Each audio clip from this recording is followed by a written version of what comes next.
All right, y'all.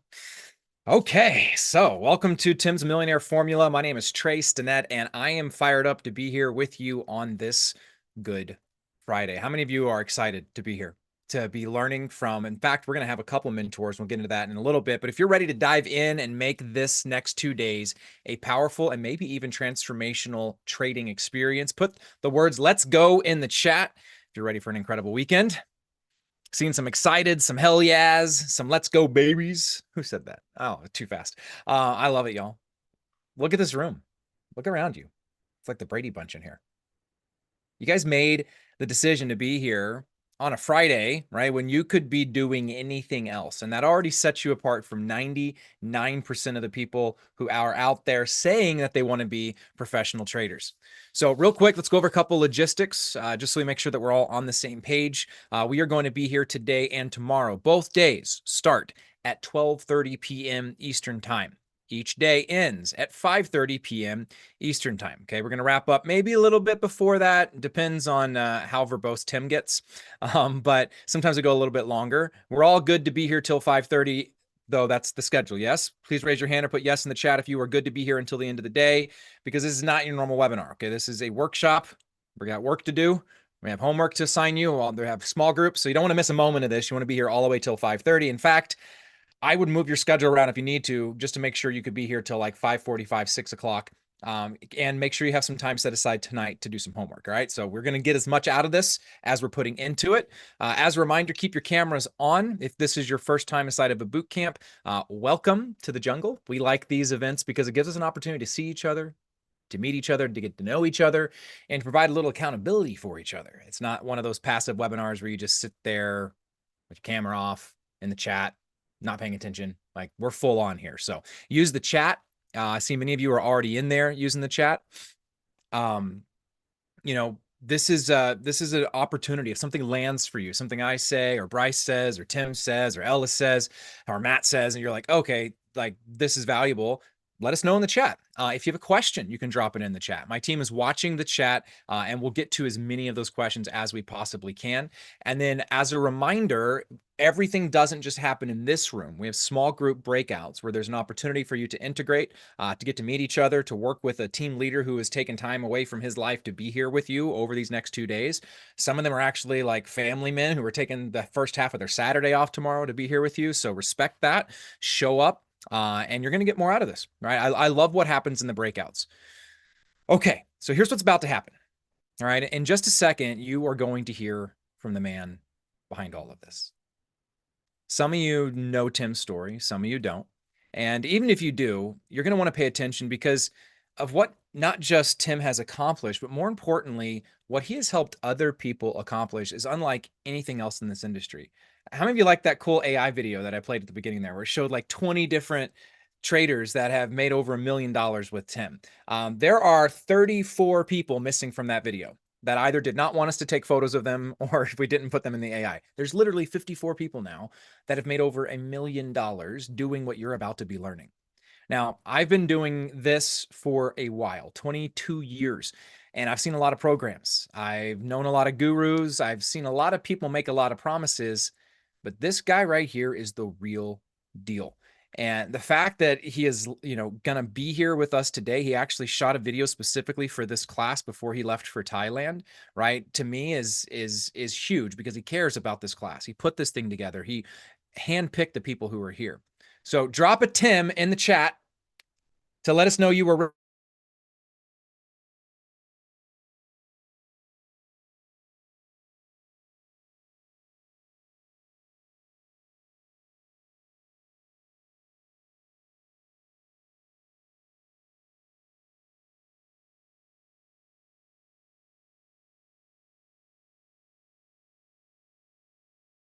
To my students, I've helped create 50 plus millionaire students from scratch, more than any other trading educator in history. And I'm very excited because I want more millionaires. I'm recording this for you because I take these events very seriously. Every single person watching right now made a choice to be here today. You gave up your Friday. You could be anywhere else, and I respect that. So I'm going to respect your time by being very direct and blunt with you. When I first started trading, I was a high school kid with no connections, no trust fund, no Wall Street internship, just a little bit of gift money and a lot of stubbornness and determination. I spent years studying the patterns. I gravitated towards penny stocks, the ones that everyone told me to stay away from. Those are scams, Tim. You're going to lose everything. That's what most people said. My friends, my family. I get it, okay? Penny stocks have a bad reputation for a reason. Wolf of Wall Street, right?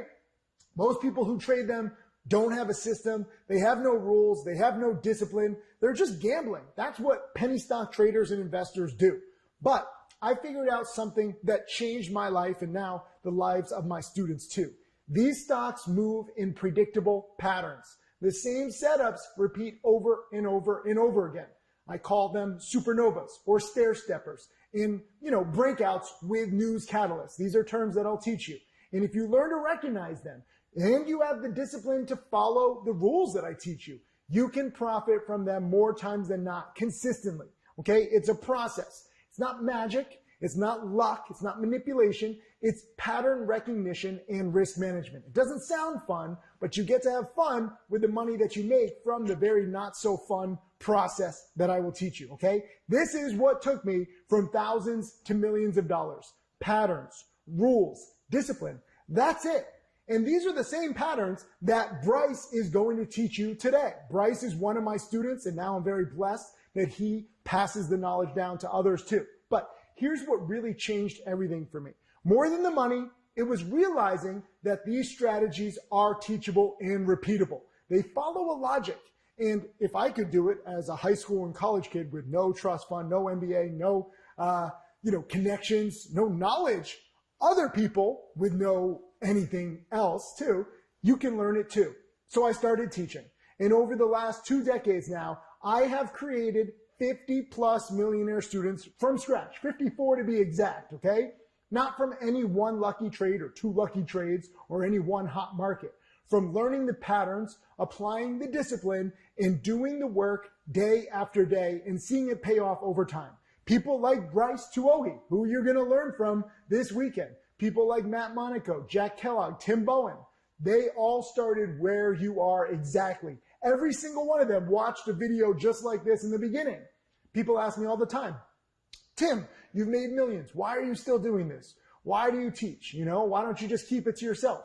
And the answer is simple, because watching someone go from very beginner and confused and frustrated to confident and profitable and life-changing, there's nothing like it, okay? I've made millions of dollars from trading, but the thing I'm most proud of is that number, 50 plus millionaire students, okay? 50 people who changed their lives because they learned what I teach. 50 plus people who can now provide for their families very differently when they first met me, okay? They wake up on their own schedule. They don't have to ask permission from anybody to take a Tuesday or a Thursday or a Friday off. Matt Monaco loves taking Fridays off, as you'll learn. This is what I love about the community. Everybody shares what's worked for them. And the cool thing is the number of millionaire students keeps growing. I actually have 3 students on the verge of crossing 1 million, probably later this year. Very excited. But this is why I built this team. This is why I built these tools for you, okay? This is why my team and I run these events, because I know for a fact that these strategies can work for anybody. The question has never been whether the strategies work. The question is who will put in the time and effort to learn them and utilize them and change your life with them, okay? Let me tell you something I've learned and noticed after 20 plus years of teaching and trading. The ones who lose, and yes, most traders do lose in trading. It's almost never because they're not smart enough. It's almost never because the market was rigged against them. The number one reason that people lose and fail in trading is that they try to do everything themselves. They go it alone. They watch maybe 1 or 2 videos. They read a book or 2. They try a few trades. They don't really know what they're doing. There's no precise, meticulous planning. They lose money and they quit. And they say, trading is hard. Or worse, they keep doing the same thing for years, making the same mistakes over and over again because nobody is showing them exactly what they're doing wrong. They never learn the proper lessons. They don't have someone looking over their shoulder saying, hey, that entry was too late, or hey, you held that stock too long, or maybe you shouldn't have even been in this trade. Here's why, okay? This is the cycle. You learn a little on your own, you try it, you lose a little money, you get frustrated, you take a break, you come back later, you do the exact same thing. I've literally watched this cycle play out thousands of times with non-students, non-dedicated students over the past 2 decades. And frankly, it drives me crazy because it's completely avoidable. The right strategies exist. The proper tools exist. The proper mentors, the life-changing mentors exist. And the path from where you're able to consistent profitably has been walked by countless people before you exists. 50 plus real people with real lives and real families who figured out exactly how to do this, and now they've made millions. Some of them have made tens of millions, okay? Jack Kellogg, Kim Grattani. The only thing that's been missing for most people is a real system with real support and real accountability. And that's what this weekend is all about. So here's what's going to happen over the next 2 days. I want you to be prepared. Today, we're going to learn real trading strategies. We're going to go over everything: chart patterns, entry signals, exit rules, discipline, risk management, the same framework that my millionaire students use every single day. And you're going to learn from it from one of my best students turned mentors, Bryce Tuohy, okay? Bryce has made over $1 million trading my strategies. He didn't start with a lot of money, okay? He didn't start with connections and frankly, not a lot of brains too. He started with my formula, the same patterns that I teach everyone and the discipline to follow the rules, okay? He's one of the best examples to show you what's possible when you commit to my process. And now he's going to sit down with you and walk you through exactly how he approaches the market day in, day out. The same patterns, the same entries, the same exits, the same rules that I taught him, he wants to now teach you. So tomorrow, you're also going to see the tools, the technology that my team has built to find these patterns faster than any human can. Algorithms that scan thousands of the stocks before the market opens every day. AI that identifies swing trades while you sleep. Alert systems that tell you exactly when an important catalyst hits. Things that would have blown my mind when I was frankly trading in the beginning from high school and my college dorm. You're going to see them live, okay? You'll see what they do. You'll understand why my students have more edge than anybody else in the market. We've actually refined this process over time. So you're finding us at a very good time. And through all of this, you're going to have a team around you, okay? Trey Stinnett is running this event. He's one of the smartest operators I've ever worked with, and I'm very proud to work with him. And you'll meet the team who works with traders every single day. They've seen every single situation, every mistake, every breakthrough. They know the path because they've helped people walk it over and over and over again. Like I said, 50 plus millionaire students, but I want more, okay? We also have hundreds of six-figure students. It's not just zero or millions of dollars. It takes a little while. But I'm going to ask you to do something very important this weekend. Pay attention. Take notes. Do the homework. Participate in the breakout sessions. Ask questions. You have to get obsessed with learning because I've been doing this long enough to know the people who get the most out of these events are the people who show up all the way, not halfway, not, I might study it later, I'll catch the replay sometime, all the way, okay? 2 days, cameras on, engaged. I've put my best people in front of you because I want more successful students. I've put 20 plus years of optimized strategies on the table. The only variable left is you, okay? I can't trade for you. I'm not clicking your buttons. I need to get these lessons inside your head, okay? All right, I'm going to hand it over to Trey and the team. I want you to pay attention. Again, no BS, no laziness. Focus, focus, focus, because you are in great hands, and I'm really excited for you, okay? Learn everything you can this weekend. Push yourself, challenge yourself, because when the time comes to make a decision about your future, think about this. Every one of my 50 plus millionaire students had a moment where they decided to go all in on their education. Every single one. They didn't go all in on a trade. They went all in on their education. And they didn't wait for the perfect time. They didn't wait until they felt ready. A lot of people make excuses. They put it off and then it never happens. My millionaire students took a decision. They made a decision and they got to work. Your moment is this weekend, okay? So pay attention. Let's go. I want more millionaire students. You have the patterns, you have the rules, you have the mentors, you have everything you need. But I need your undivided attention. Let's go. Awesome, y'all. Let's give Tim some love in the chat. Who's stoked and excited to dive in and learn and give it all you got? Awesome. Seeing some yeses in the chat. Okay. Okay, so Tim just told you what's possible. Literally $12,000 into $7 million. 50 millionaire students. Y'all, that is real. Okay, that actually happened in real life. Okay, but I want to ask you something a little different, something that nobody at events like this ever really asks. You see, everybody who comes to a trading event, they ask the same question, which is just, how do I make money in the market? How do I make money? And that's an understandable question. It's a great question. We're going to answer that question. That's the reason Bryce is here. It's the reason Tim Bowen is here. We're going to teach you real strategies, real patterns, real entries, real exits. But there's another question that nobody asks, and it's the question that really matters. What happens if you don't learn? What happens if you didn't come to this class? What happens if you bail out early? I want to show you something here. The median retirement savings in America right now, I looked this up, is $115,000. Okay, and that's for Gen X, which is the next retiring age group. $115,000. Y'all, can you retire on $115,000? Does anybody know what the like Northwestern Mutual, what researchers say you need to retire for a Gen X? Anybody want to guess? Financial planners say that you need to retire at 65 and not run out of money, $1.56 million minimum to be able to retire. And I know some of you are looking at that number and you're like, what, in like Ohio or something? Like, you can't retire on that in most states. The average person right now in the US has 7% of what they need to retire.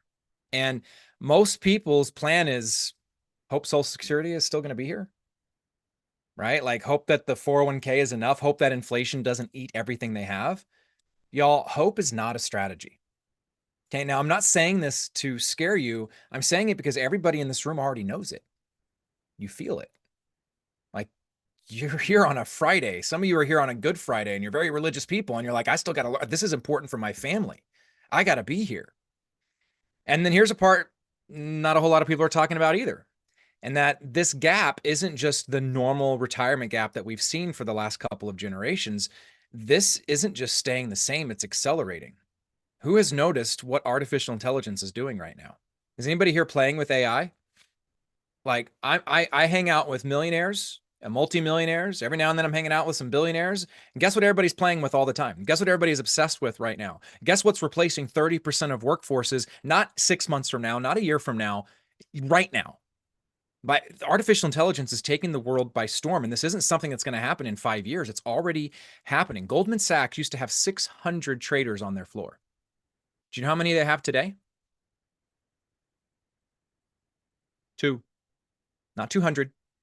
2. 2 traders and a whole bunch of algorithms. The people who understand how to use AI tools, whether it's in trading or in business, in anything right now, they're pulling away from everybody else at breakneck speed. Fast. It is crazy how powerful this stuff is. I'm using AI tools right now that have been out for like 5 weeks. The speed at which stuff is changing. I'm hanging out with these Silicon Valley tech executives talking about how they're building entire companies using agents. Agent. Now that means AI 24/7. You don't got to pay them. They don't have to eat. They don't take breaks. There's no unions. This stuff is coming for everybody's jobs. And the people who are waiting on the sidelines, waiting for things to go back to normal, are going to be in for a rude awakening, right? Because they're going to wake up 5 years from now, 10 years from now, they're going to wonder what the hell happened. And I don't want that to be you. Okay. And the fact that you're here with us over these 2 days tells me that you don't want that to be you either. So here's the other thing that nobody asks. It's not, what if I can't make money trading? You already know the answer to that question. Tim just showed you the proof. The real question is, what is comfort costing you? Because the most dangerous thing in the world isn't losing money in a bad trade. It's sitting on the couch, doing nothing, and telling ourselves that we're going to figure it out later. Okay, later doesn't come. That's a lie that we tell ourselves so that we can feel good about where we're at today. Okay, now I didn't bring you here to depress you.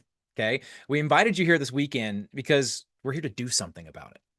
Okay, over the next 2 days, you're going to learn the exact strategies that Tim's top students are using, not theory, not something that used to work, not watch this YouTube video, real patterns, real entries, real exits, real risk management.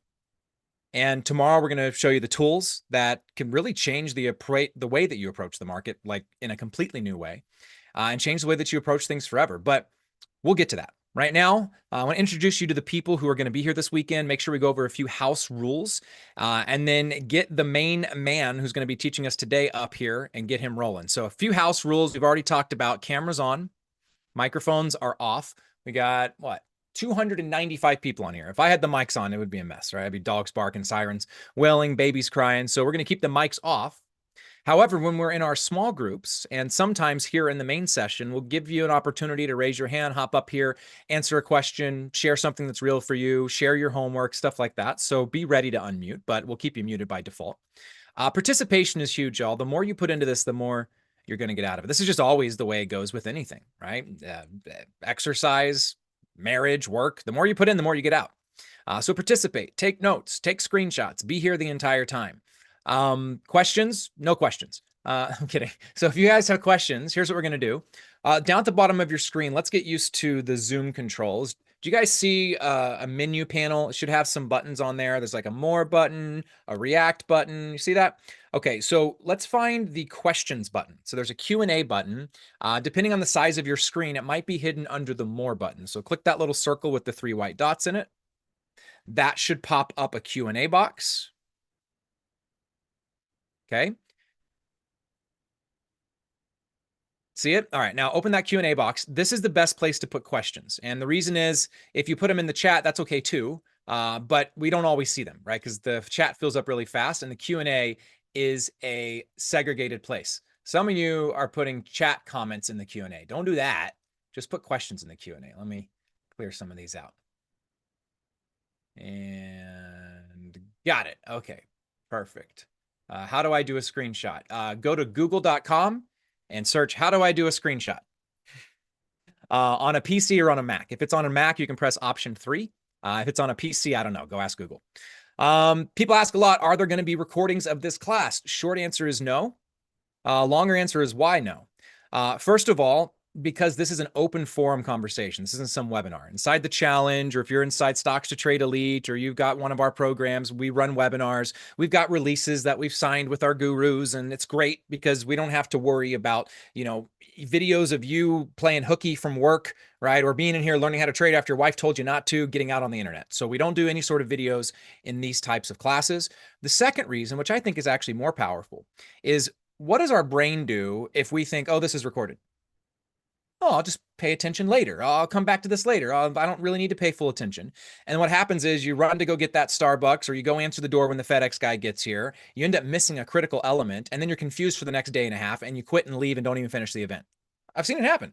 So we don't do recordings primarily for liability reasons. However, it's also important to know that if you were sitting in a room live with Tim Bowen and he was teaching you, would you check out and be like, oh, someone's recording this, I'll watch it later? Or would you be paying very close attention so that if a question came up in the moment that was important to you, you could get it answered so that you could change your trading for the next 6 years? Of course, you're going to pay more attention if there isn't one. So that's why we do it that way.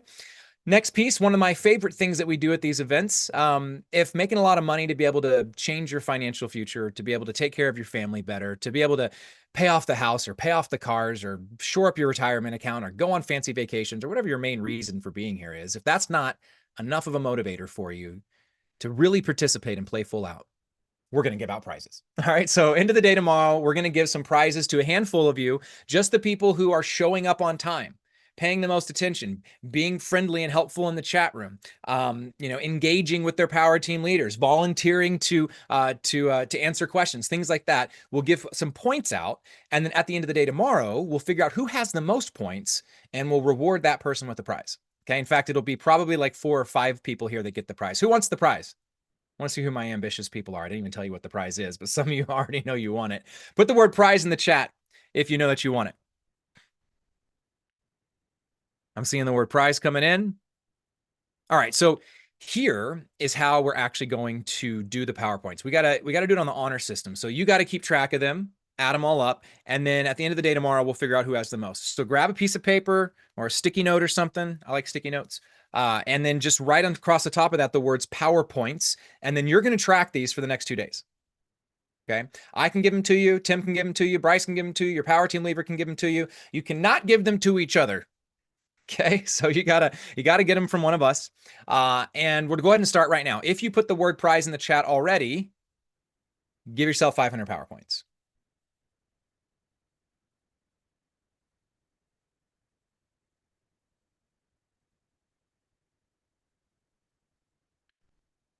All right, perfect. If you were here on time, see how I said honor system? Only half of you were here on time. So here on time means you were here by 12:30 Eastern time. Okay, give yourself another 500 power points. Let's talk about a couple Zoom functions, and then we're going to get to the next part. Okay. Raise hand. So this is something that you'll hear me, Tim, your power team leader, often ask you to do. We'll say something like, raise your hand if you'd like to go next. Or we might say like, raise your hand if you're a new trader, or raise your hand if you want to be a swing trader. Sometimes we won't even say raise your hand. We'll just raise our hand to signify, hey, you should raise your hand right now.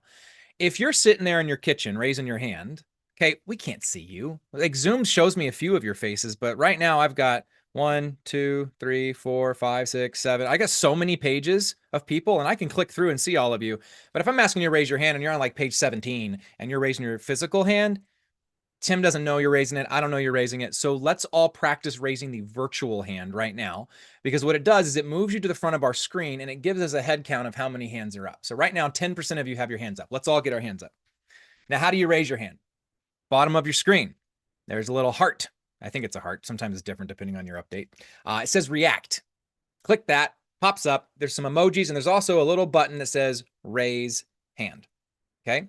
You can also raise your hand. This doesn't always work, but for most people's computers, if you're in the Zoom screen, you can press Option Y on a Mac or Alt Y on a PC. So let's all get our hands up.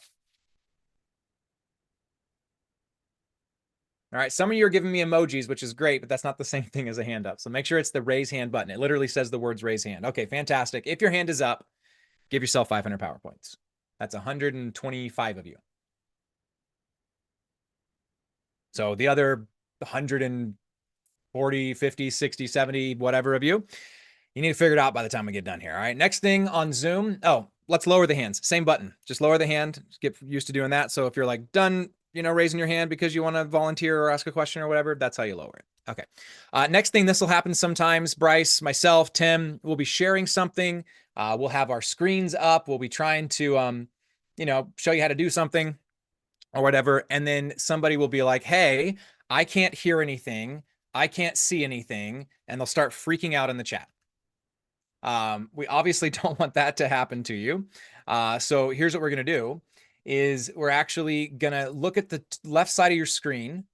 Okay. Am I over here on the right for you? And like my slideshows over there, is that kind of what you guys are seeing for most people? Yeah. Okay. Or I'm right in the middle. Okay. So if you're seeing my screen, there should be somewhere up here or over there where there's these tabs. And one says meeting, the other one says trace to net screen or something kind of like that. Okay. So just make sure you know where those tabs are, because every now and then we have someone in the room who's like, I can't find where I'm supposed to be. And I'm like, you're just in the wrong tab. Okay. All right. Everybody see it? Great. Okay. My name is Trey, by the way. I mentioned that, but didn't have a chance to really get into my story. Maybe I'll save that for a little bit later. I'm really excited to tell you, though, about the man of the hour who's going to be here to guide us through our mentoring today. How many of you know who Tim Bowen is? Anybody here Tim Bowen fan? Anybody got your own Tim Bowen accent? We're going to be your primary host this weekend. Bryce Tui will be here tomorrow. I'll introduce him tomorrow. But Tim Bowen is an amazing man. For nearly a decade now, he has been training traders, right, as one of Tim Sykes' strategists. In fact, he's probably the #1 trainer in the entire Stocks to Trade family.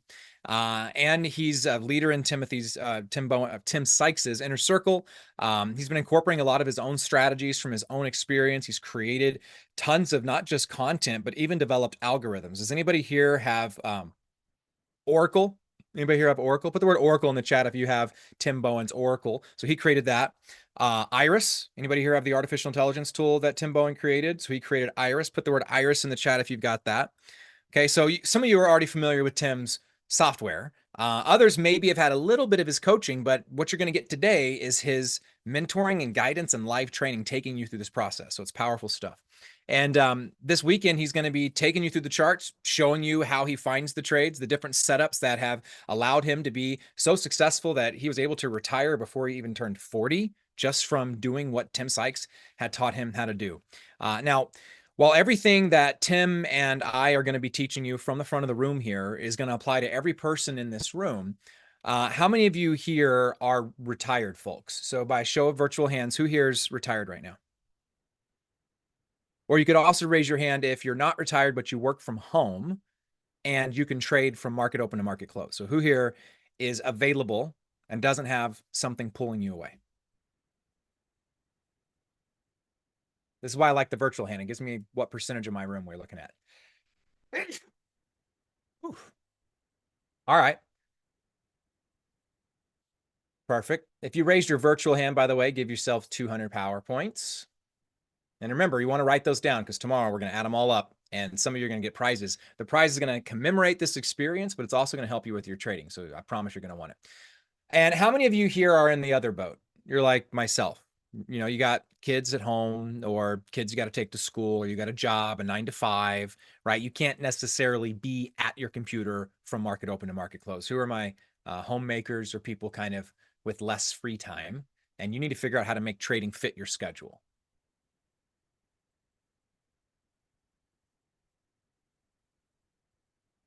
All right, it's about 60-40. All right, so we got a few more people here who have more time on their hands. Inside of Tim's like programs, it's about 50-50. Right, so we find about half the people that are really taking trading seriously have to fit it around a schedule, and about half of them don't really have a schedule issue. So for that reason, can we all agree that not everything that we say from the front of the room will apply to each of you the same way? Right? Like some of you have to apply things in different ways. Some of you are going to prefer swing trading, early morning breakouts, afternoon VWAP holds. You're going to find a strategy or a tactic or a pattern that fits the best for your lifestyle. You're going to have to create a schedule that fits the best for your lifestyle. And so for that reason, it's not just me and Tim here this weekend, right? It's not just me, Tim, and Bryce, I should say, here this weekend. So to make sure that you're tracking along with us and that no student gets left behind, each of you has been assigned to a small group. And so we're going to have main class time and we're going to have small group time. And in the small groups, that's going to be your opportunity to actually meet with someone who has been hand selected by myself, Tim, Bryce, to guide you through this process. Okay. This is not just an education. Y'all, this event can be transformational for you if you allow it to be, if you really show up and play full out. And these guys are here to make sure that that happens, to make sure that you're integrating, understanding, and applying this in a way that is unique to your situation. And in a few minutes here, we're going to go to our small groups for the first time. This will be your opportunity to meet each other, to meet your small group leader. But first, I'm going to give you an opportunity to meet the leaders of these rooms because these men are not just random people. These are some of the most experienced guides that we have in our entire community. And I'll tell you why that matters. These guys don't just trade the markets. They have worked with and spoken with some of them, I mean, between all of them, thousands at this point of traders. So when you're in there and you're like, oh, this guy is younger than me or shorter than me or maler than me, don't think about that. Instead, what you think about is who has this man talked to that was in a situation similar to me and how did they make it work? Right? Because you can learn from people who have been there, done that, but you can learn even more from people who have worked with hundreds of different situations where people have been where you are and done what you want to do. Does that make sense? And so that's the power of having people here. So what this means is that no matter where you are right now, whether you're a beginner or you've been doing this for years, maybe you're scared to pull the trigger, maybe you've already been blowing up your trading accounts, they've seen someone in your exact shoes. They've seen them make it work and they've seen that person succeed. So when you talk to them this weekend, they know a path that could work for you.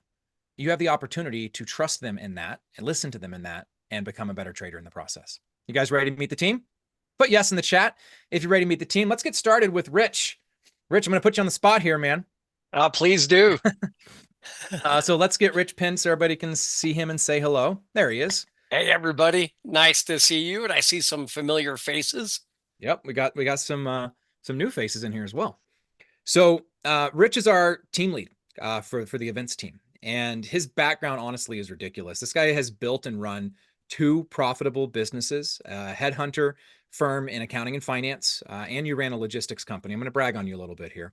Thank you. You also had a similar start in business as mine, maybe a little bit earlier, but you flipped real estate. And really for the last 2 decades, y'all, he has worked in the wealth creation space alongside some like juggernauts. We're talking Stephen Covey, Robert Kiyosaki, Jack Canfield, and of course, Tim Sykes, who he's been with for a decade now. This man has seen more paths to wealth than most anyone you're ever going to meet. And what's really cool, Rich, is, you've been doing this a long time. And so here's my question for you. You've talked to hundreds, thousands really, of traders, some successful and some who are just pretending that they actually want to do something and not really all about it. And so you have an opportunity right now to speak to this entire room. And having seen so many people who are newer on their journey, what is one thing that you wish that every new trader understood on day one in this game?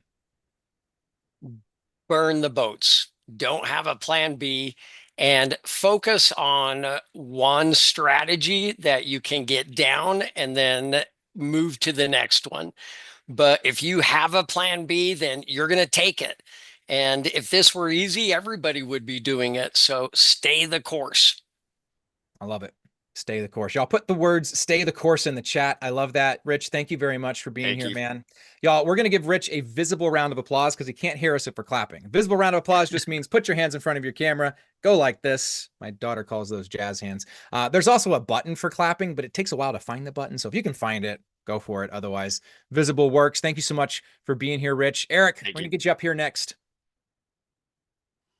How's it going? Good, man. Let's get him pinned. There he is. What's up, dude? How you doing? Good. I just have to. There we go. There we I'm are. doing well. Can you see Awesome, me? man. Yep. Yep. Awesome. So Eric is looks young, but he's as old as I am. Um 1 year uh, younger. oh, we gotta go there, huh? We're in our 40s now, so we've been playing with this. It's fun. Out of Nashville now, but originally from Buffalo. Got any Bills fans here? It's okay, we forgive you. But he's your guy if you're into that. Here's what I love about you, Eric, and you're a builder. You ran a solar power company for 9 years, I think it was 8 or 9 years. You've been in the tech industry for a decade. But what's cool is you didn't allow the business to get in the way of passion. Does anybody here want to make money so you can have more time to do the things you're passionate about that you love doing? Maybe it's spending time with family. Maybe it's going to national parks. Well, for Eric, it was music, songwriting. And, this guy does not sit still. And now he's channeling all this crazy energy he has into training and educating and helping students like you guys, not just trading the markets, but helping traders figure out how this business works. And so, Eric, a lot of people are going to have the opportunity to work with you over these next 2 days, but most people in this room are not, right? Because they're not going to be in your small group. So you have an opportunity as well to speak to everybody here. Many people who are new, some people who have been doing this a little while longer. So I'm just going to ask you the same question that I asked Rich. What would you say is the one thing that every trader in this room should know, especially if they're just now getting started? Yep. Uh, I would say when it comes to success long term, a lot of small decisions add up together. So it's the consistency over time of making the right moves over and over and over again, and being patient with yourself to get to that point. And two right moves can create momentum. So, and that's what I'm thankful for our community that helps us get there. So, I love it. The word I heard, y'all, was consistency. Put the word consistency in the chat if you understood what he just said. Something that I've heard, it rhymes, and so it's true kind of situation. I heard consistency beats intensity, right? You can't learn how to trade by just like trading all of the money you have in 1 week. Consistency beats intensity. Consistency equals your trajectory. I think it was Warren Buffett that said, like, no matter how hard you try, it takes 9 months to make a baby, right? So, Eric, thank you so much for being here, y'all. Let's give Eric that visible round of applause. Next up, we got Brady. Brady, why don't you hop on up here? How's it going, Trey? How's it going, everyone? Good, good. There he is. All right, man. So Brady, you used to live in Salt Lake City back when I did, but now you're out living near Glen, right? So where are you at now? It's Tennessee? Yeah, Tennessee, about 2 hours east of Nashville, roughly, so a little bit east of Eric. All right, cool. And what's cool about Brady, like myself, family man, right? I guess Rich is a family man too, but he's empty nested. Brady's got little babies. You got a new baby too, right? How old's your youngest? Yeah, he just barely turned a month old today, so 1 month. Y'all remember that? Oh my God, it's so sweet. I just dropped my 11 and 14-year-olds off this morning, and I'm like, I want more babies, but my wife is closed for business. So you've got a wonderful wife, a son, a second child, and here's what's really cool. Brady's wired to serve, y'all. So if you understood this man's story, like beyond trading, which he has got a front row seat to being a successful trader. In fact, his father-in-law is one of Tim Sykes' millionaires. That's how he got introduced to this family. And what's cool is, his heart for helping people, he brings into every conversation with every student. He has such a big kind of service base. In fact, you spent 2 years doing mission work, in your right out of high school. And so, when Brady talks to you, just know this guy's not, like running some script. He genuinely cares and is present in the moment and wants to help people create the reality for themselves that he's been able to see his father-in-law create, for now multiple generations in his family. And he himself is creating for his own family as a husband and as a father. And so, Brady, same question to you, man. What is something that you wish every trader knew when they first got into this game? Yeah, I mean, it was advice that was given to me even when I first got started was just commit. Be committed to this. I mean, there's a lot of what ifs in life, especially in something getting involved with trading. What if I don't have the time? What if I lose on a trade? But those what ifs don't matter. That's just us holding ourselves back. And if we truly commit, then that's where we can move forward and actually progress in this. Yeah. All right, y'all. Put the word commit in the chat if you're hearing what Brady is saying. It's so incredibly important. My daughter was trying to learn how to do backflips on the trampoline, and she kept like having a really hard time getting the backflip over. And I was like, backflips are easier than front flips, right? She's like, really? I was like, yeah, you don't have to go as far. You're just going from here to here versus an entire circle. She's like, well, then why can't I do it? I was like, because you're not committing, right? Like it is amazing how the universe, God, whatever you believe in, gets your back when you're fully committed. But if you're sending out, I'm not so sure signals, just like you might to a potential spouse or mate, right? They're not going to respond. So we got to be fully committed. Brady, I love that. Let's give Brady that visible round of applause as well. And let's get Elijah up here.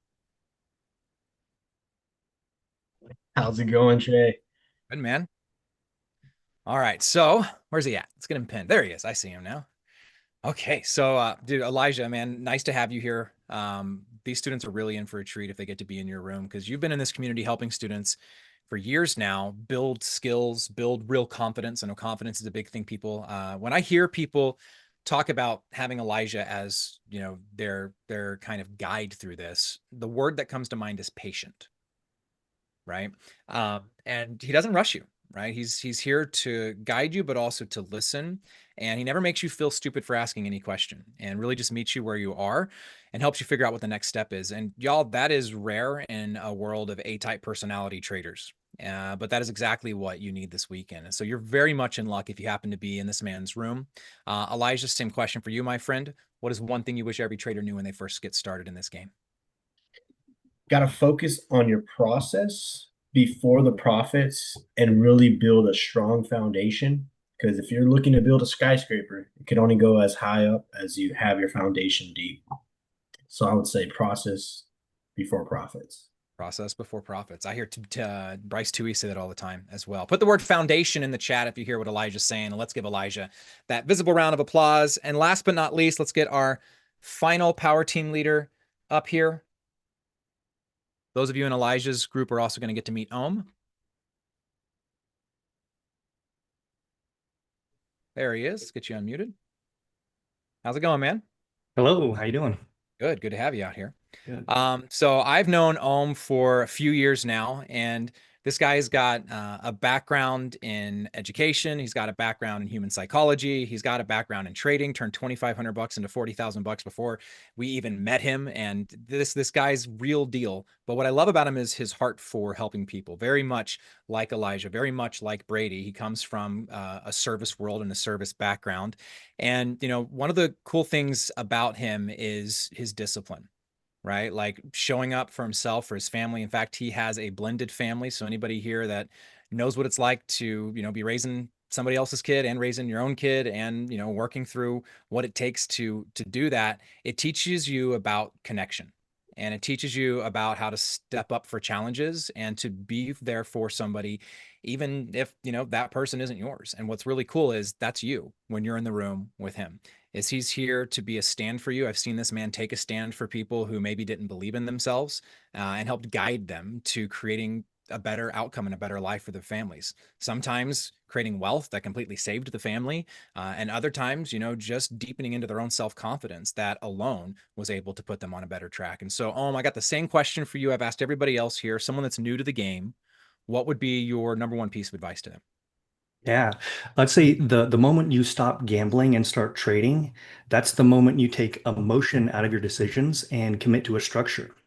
So, like the market doesn't care how you feel, but it will reward you for having a plan.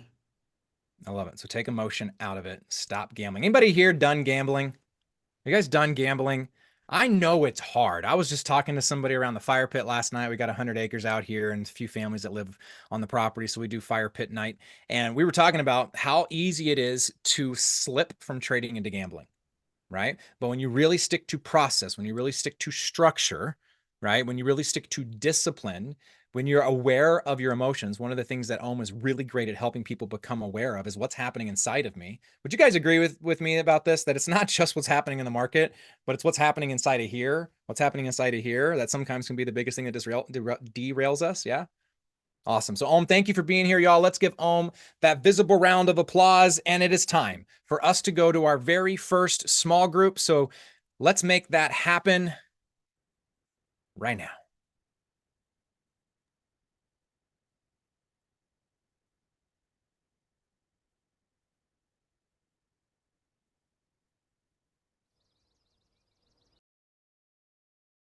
Last August.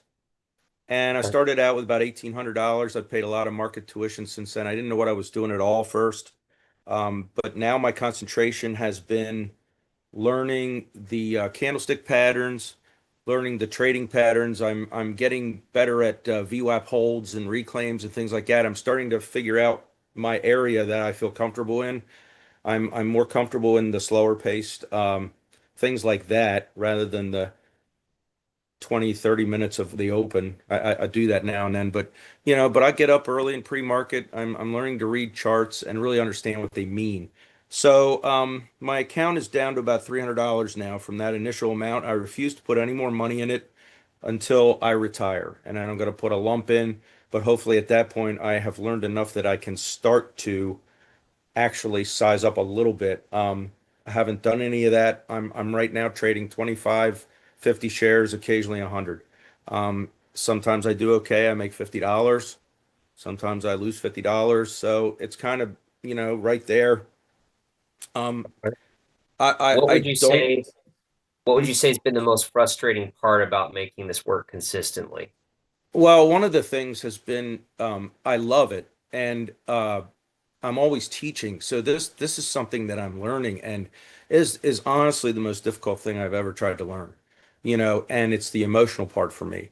It's the patience and not getting overwhelmed with frustration when it doesn't go my way, and then looking back and figuring out why it didn't, because there's a reason, and that's what I'm getting better at. So, but overall, I see massive potential for this, and it makes me happy when I think about it.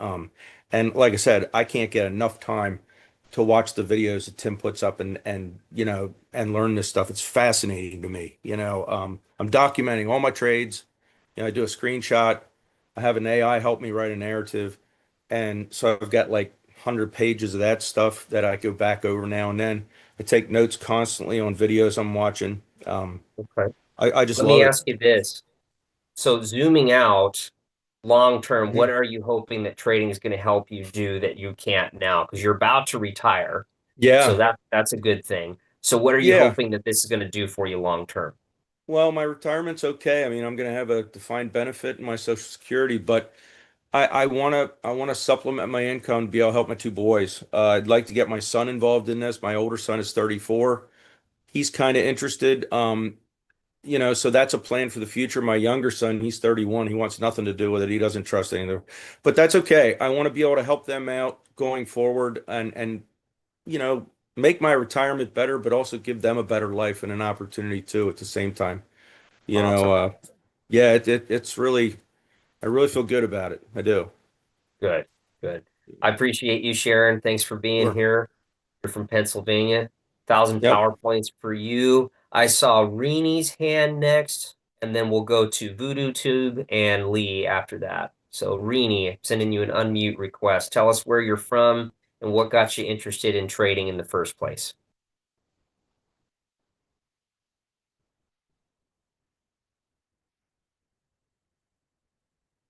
I'm mute. Can you hear There me we now? go. Yes, I Ah. can. I am from, well, I've been all over, lived all over the country. But right now I am living in Timberlake, North Carolina.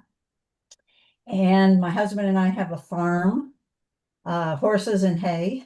And I am retired from 50 years in healthcare. My husband Okay. is still working. My why is to increase our nest egg.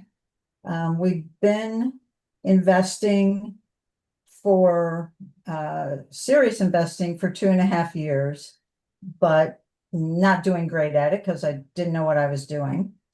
And getting into the metals. That we have been doing really well. I really want to retire my husband and increase our nest egg. That's the main thing. And then hopefully not have to go through it all and leave a legacy for our kids. Very well said. Because they're gonna need it. The way things are going, they're gonna need it. Well, it's good to have you here, Rini. What is standing out to you so far about what Trey just covered? What's standing out the most? I'm just overwhelmed, and so I'm hoping this unoverwhelms me. I've only been doing this trading for 2 weeks. I bought the Okay. system 2 weeks ago, and I'm done some paper trading, and then I did some real trades, and it kind of blew up the little bit of my account that I had. And so now I've refunded that account and I'm starting over, but I want to be real diligent about how I do it so I don't make the same mistakes. I thought I knew what I was doing from the classes I've taken and the boot camp and everything else, but I didn't know a thing what I was doing. Okay. And for you specifically, what are you hoping becomes more clear or makes more sense over the next 2 days? Everything, how to Okay. read charts. I have a huge, what's it called, mouse pad that has all the chart patterns on it, the candle patterns, everything. But it doesn't tell me what to do about them. I need to know the what. And I picked this system because it seemed more of besides the great coaching that I read came with it and heard came with it. It's the more plug and play. They give you all of these things to help you not make mistakes. Okay. So I'm hoping it all sinks in and I really can get somewhere with this. Good. Well, you're in the right place. I'm excited to see what you're picking up, what's sticking as they teach us more the next 2 days. So thank you so much for sharing. 1,000 PowerPoints for you. And we do have a few more minutes. So we're going to go to Voodoo Tube and then Lee, and then we should just be about wrapping up. But again, thank you, Rini. Glad to have you here. All right, Voodoo Tube. What's your name? Where are you calling in from? And what got you interested in trading? Good afternoon, team.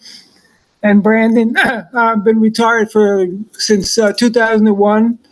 I've been trading since 1977. I basically use the trading to backfill my RMDs for the past 15 years. And then recently I signed on to Stocks to Trade, and I'm really liking the fact of the penny stocks, so the pink sheets, banging those. So loving the whole thing. I have seemed to see that the tips that I get every day seem not just to be a one-day event. I don't know if anybody else is clocking that, but those things work that day, and then they seem to come back again the next day. It's kind of interesting. So I'm kind of watching that and trying to get into the rhythm of that because I play tennis early in the morning, so I miss a lot of the initial things. But then when I come back, I'll play them again or play them the next day and make some money on them. So that's it. I've kind of got off of, a big portfolio of stocks and I'm just sniping. Okay, cool. I'm glad to see. I'm glad to find out how those are going to be connecting for you more as we go through this. So you've been trading for a while, so penny stocks are a bit different. How have you found that to, the differences comparing like strategy, pattern recognition, et cetera? Because you're not new to trading. Oh, it's just totally different. Before it was just buy and hold, for years, hold, hold, hold, buy good stocks and hold. That used to be the mantra back in 77. For Christ's sake, you had to go through a broker to make a deal.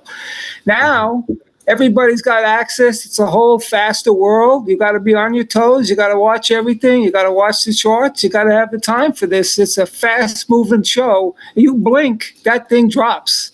So I'm interested in catching these Rubicon shots and banging them heavily for 2 days. Awesome. Awesome. Well, thanks for being here. Thanks for sharing. I love the participation. 1,000 PowerPoints for you. Let's go to Lee, and then we'll just be wrapping up. So go ahead, Lee. I'm sending you an unmute request. Tell us where you're from and what got you into trading penny stocks. Hi, Lee. Hello. There we are. Yeah, Where are you from, Lee? hold on. I'm from the Villages in Florida. Oh, no way. I'm in Ocala. Really? I'm not far from you. No, not at all. Not at all. 20 minutes. So anyway, I've been trading for constantly for like the last 8 to 10 years. Been on Stack to Trade for maybe the last 3 years. And I'm looking at a stable situation right now.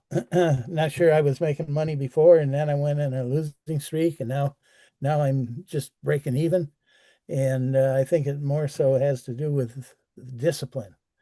I seem to be missing the trades. I watch them, and somehow I'm holding back and not making the commitment.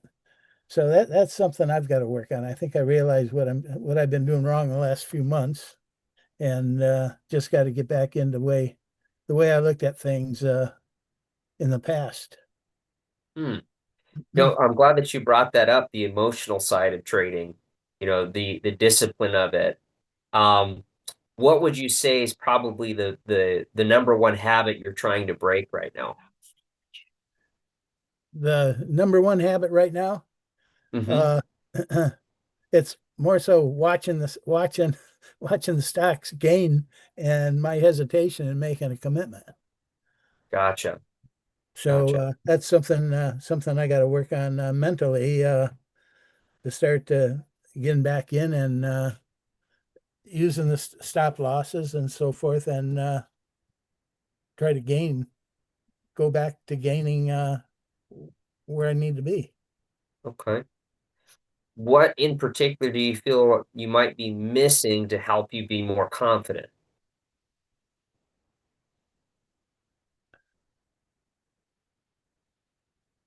Well, I haven't really figured that out yet, other than ensuring that I myself is committed on a day-to-day basis, and not just on a day-to-day, but an hour-to-hour basis, because I seem to break away at times, looking at other things on the website and so forth, and then I come back and I miss the opportunities. So it's really discipline for me at this time. Okay. Okay. Well, Lee, I appreciate you sharing, and I look forward to hearing more from you as they go through strategy and structure, how that's impacting your trading and your confidence. So please keep me posted as I get to know you more. 1,000 PowerPoints for you. And okay, so we got just another minute. And I really appreciate all of you sharing. And you'll start to notice something more as people speak. It's usually not a lack of effort or even a lack of tools, but sometimes it's a lack of structure around what to actually do and when to do it. And a lot of people get stuck. So again, I'm looking forward to what you're going to learn here as Trey is starting to walk you through the different strategies. It's not random, but it's how to approach the market in a way that actually gives you that consistency and repeatability. So as you go through the rest of your day, today and tomorrow, listen for what the trade is, pay attention to how they're thinking, how they're structuring it, and how they're making decisions, because that's the biggest difference between watching this and actually being able to do it yourself. So they're about to send us back into the main session here. Trey loves to see team spirit. If you've been here before, you know that. Ronnie, I see your hand. I will text me if you have any particular questions, just since we're wrapping up. Put in the chat when we go back to the main session. Team Brandon is fired up, ready for day one. Trey just loves to see team spirit. So whatever you want to put in the chat, just give Team Brandon some love. And I will see you in the next breakout session. Good to have you all here. Session. Welcome back, y'all. Thank you again, those of you that didn't move over automatically, for your patience. Once we have manually added you once, as long as you don't leave and you just stay logged in the future, it'll automatically send you over to your small groups. All right, I see Team Brandon sounding off in the chat. In Omen Elijah's room, it just clicked. It's not a lack of information. It's a lack of structure. Yeah, a lot of you have been to this class before. A lot of you have, traded before, and you've heard us say stuff before, but the structure's still not in place, despite having the information. I love it. Team Eric signing off. If you're putting love in the chat for your team, give yourself 500 PowerPoints. All right. Let me make sure I got everything set here. I'm excited for this next piece, y'all. Okay. How did y'all like those breakout rooms, being in your small groups? Right? Did y'all meet some awesome people? Isn't it nice to know you're not the only crazy person who's doing this thing alone?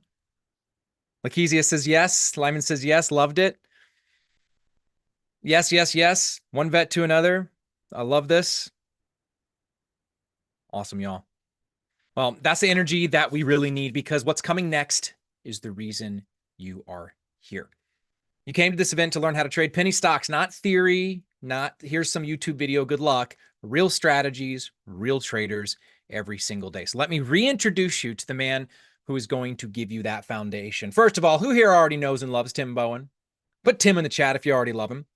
Now, right around the same time that I was making my first $1 million in real estate, Tim was coming to the end of a multi-decade journey of being a technologist, running a successful company, but also having to work crazy hours. And he was looking to make a change. And he found his way to penny stocks. He found his way, as many of us have, to Mr. Timothy Sykes. And within just a few years of following the principles and the strategies, the formula that Tim used, he was able to actually walk away, sell his business to his partner, and become a full-time trader. In fact, Tim always reminds me not to call him a full-time trader. He's a part-time trader earning a full-time income.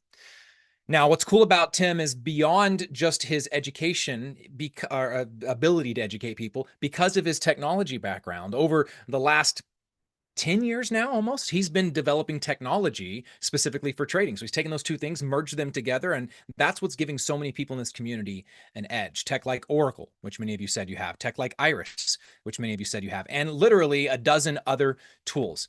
So not only is he one of Tim Sykes' most successful students, he has been there for the majority of those 50 millionaires, been training them inside Tim's challenge. So you might as well call them Tim Bowen's millionaires as well. Now let's go ahead and get the man of the hour up here. Tim, I see you're on the call. Let's get him pinned and unmuted. Welcome. Yeah, I'm here, man. I'm here. Thanks for being here. Ready? I'm gonna let you take it over. All right. Okay, cool. Bro. I didn't want to, Trey, I'm not the kind that would cut you off or anything like that. So I didn't want to, so welcome everyone. Excited. Glad you guys are here. We got a lot to go over today. We're going to really kind of start with the big picture and then kind of drill down as we go through the day. I'm going to start with kind of like explaining what we trade. We'll start out there. These are the most volatile stocks in the stock market. They make the biggest moves. But because of that extreme volatility, we have to respect that. We have to be bulletproof with our risk management, bulletproof with our trade plans. I'm going to go over a lot of stocks today. And we had a great day yesterday, by the way, bunch of amazing opportunities. But a lot of these stocks, they spike big and they pull back big. So we have to respect the idea of when it doesn't work, we cut those losses quickly. That was the very first thing that Tim Sykes taught me. I'll tell a little story about that in a second.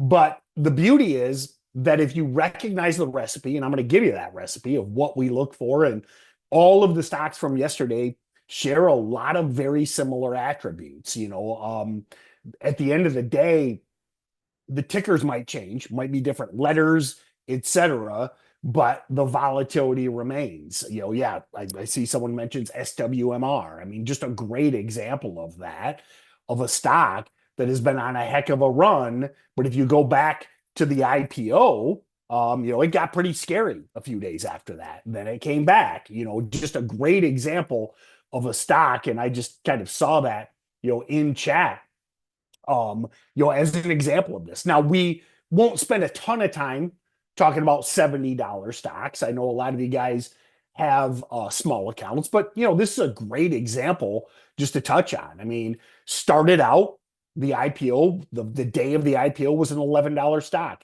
ran up to $60, went as low as $24, and now it's back at the highs. And that's where, when you look at the move yesterday from about 50, that was kind of the entry point when it broke yesterday's highs, all the way up to the high 60s. Now, again, probably a few weeks from now, the stock will be all the way back in the 20s.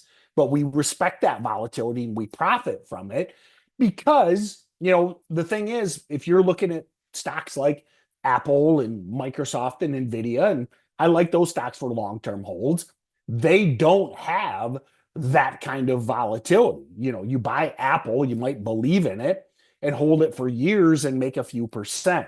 Stock like SWMR, you got to respect the rules. You got to take profits because you don't want to ride it from 11 to 60 all the way back down to 20. And we trade that volatility in between. And all the stocks I'm going to talk about today mirror that. Like every stock I'll go over in a few weeks, much like I think with SWMR, they'll be all the way back where they came from. But there's nothing that moves like these stocks, and that's the beauty of them. Yeah, I see ELAB. We'll be talking about ELAB. We'll be talking about PFSA, SkyQ, TMDE, SELX, SIDU. We'll recap these. And the reason I'll recap them is they all share very similar attributes. Now, one thing I do want to mention is the way the workshop fell. Market is closed today. So I'm going to be talking a lot about yesterday. I really always like to go over like live real-time opportunities. A lot of you guys know that from the webinars, but doesn't mean we can't learn. Later today, we're going to be putting a watch list together for Monday. So it is kind of a unique day, being Good Friday, that the market is closed, but that doesn't mean we can't learn, because at the end of the day, as I mentioned, all of these stocks share the same attributes. Now, Monday, it might be a different batch of tickers, but if you know what to look for and you know the patterns, you can still capitalize. And I'm going to give you some scans today too. So you're going to have scans to identify these stocks, etc. So I want to just tell a quick story before we get started. I, like many of you, probably, I think a lot of you probably followed a very similar path that I did.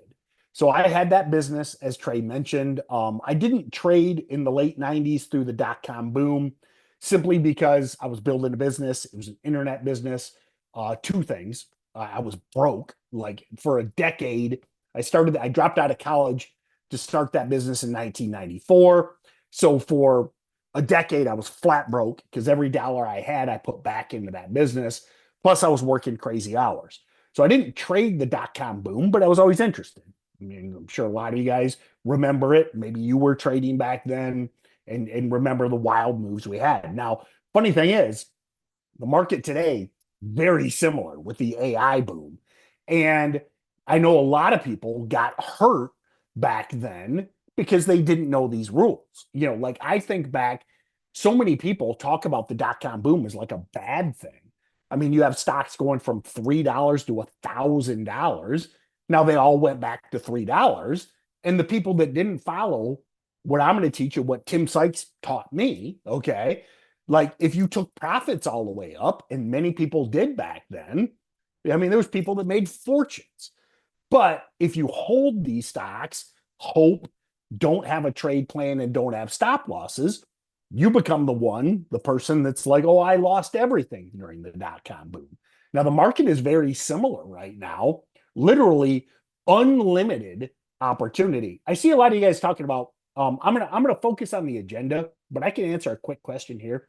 Guys, with Charles Schwab, like this, I'm gonna just give you stuff that's really easy to do to fix. A lot of you guys talking about these volatile stocks, you can't trade them on Charles Schwab. All you have to do, reach out to them, you sign a form, they'll let you trade them. It's a really simple solution. So I see a bunch of comments going by, I couldn't trade this or that at Schwab. It's really easy, guys. Reach out to them, say, hey, I want to trade the really volatile stocks. They'll give you a risk management form. You sign it electronically, and they'll turn them on. It's a piece of cake, really easy. So anyway, that being said, that's why we trade these stocks, because of the volatility and the potential they give, but we don't want them to end up like the people in the dot-com boom. We simply trade the move, okay? So to recap that story, I forayed into volatile stocks, once I post dot-com boom, and once I had some time and had some money. And for 3 to 4 years, I just churned. Every dollar I made, I gave back. Dollar I made, I gave back. And like, how many of you are doing that right now? I mean, you have winning trades, you make money here and there, but you invariably give back all of that money. That is because you're not trading with a plan, you're not cutting losses quickly, you're not booking profits when you have good profits, and that is why you always seem to be stuck. Now, I was stuck for 3 to 4 years. 3 to 4 years of just up and down. 2 steps, 1 step forward, 2 steps back, 2 step forward, 1 step back. I basically made no money for 3 to 4 years. Now, something happened that I am so thankful happened. Amazon recommended a book to me, and that book was An American Hedge Fund by Tim Sykes. I think Tim was here earlier. So I read that book and it was like, whoa, opened my eyes to all of this. Now, this is 15 plus years ago. I reached out to Tim. This was back when Tim had just begun mentoring students, and I was one of the first. Now, I don't know if I was one of the first 10 or one of the first 20, but I was one of the first. Probably at a minimum, I was one of the first 20 students he's had. Now, since then, he's mentored thousands and tens of thousands of people. And the first thing he taught me was cut losses quickly, take profits, be smart, don't get greedy, and just use the market as a tool, almost like I think of trading, and Sykes taught me this, almost like a skilled trade. And when I say a skilled trade, I think of like an electrician or a plumber or a welder, somebody that has a very unique set of skills that allow him to collect a daily paycheck. Now, in trading, that doesn't mean we win every trade, doesn't mean we win every day. Sometimes, you have bad days, you have bad weeks, you have bad months.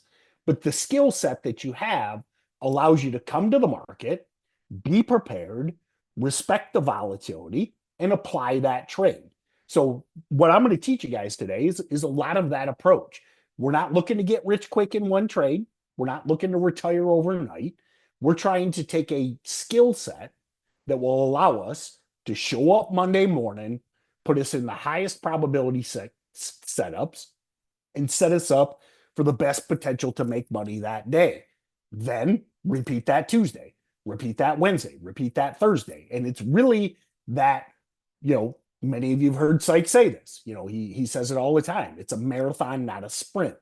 The people that approach the market with a get rich quick mindset invariably fail. That is where that number you'll hear 90% fail. In my opinion, the biggest contributor to that high failure rate is people want the money now, but they don't want to learn how to actually do it the right way. And I mean, that's kind of universal across the society. I mean, there's a reason Instagram is one of the most successful social media networks of all time.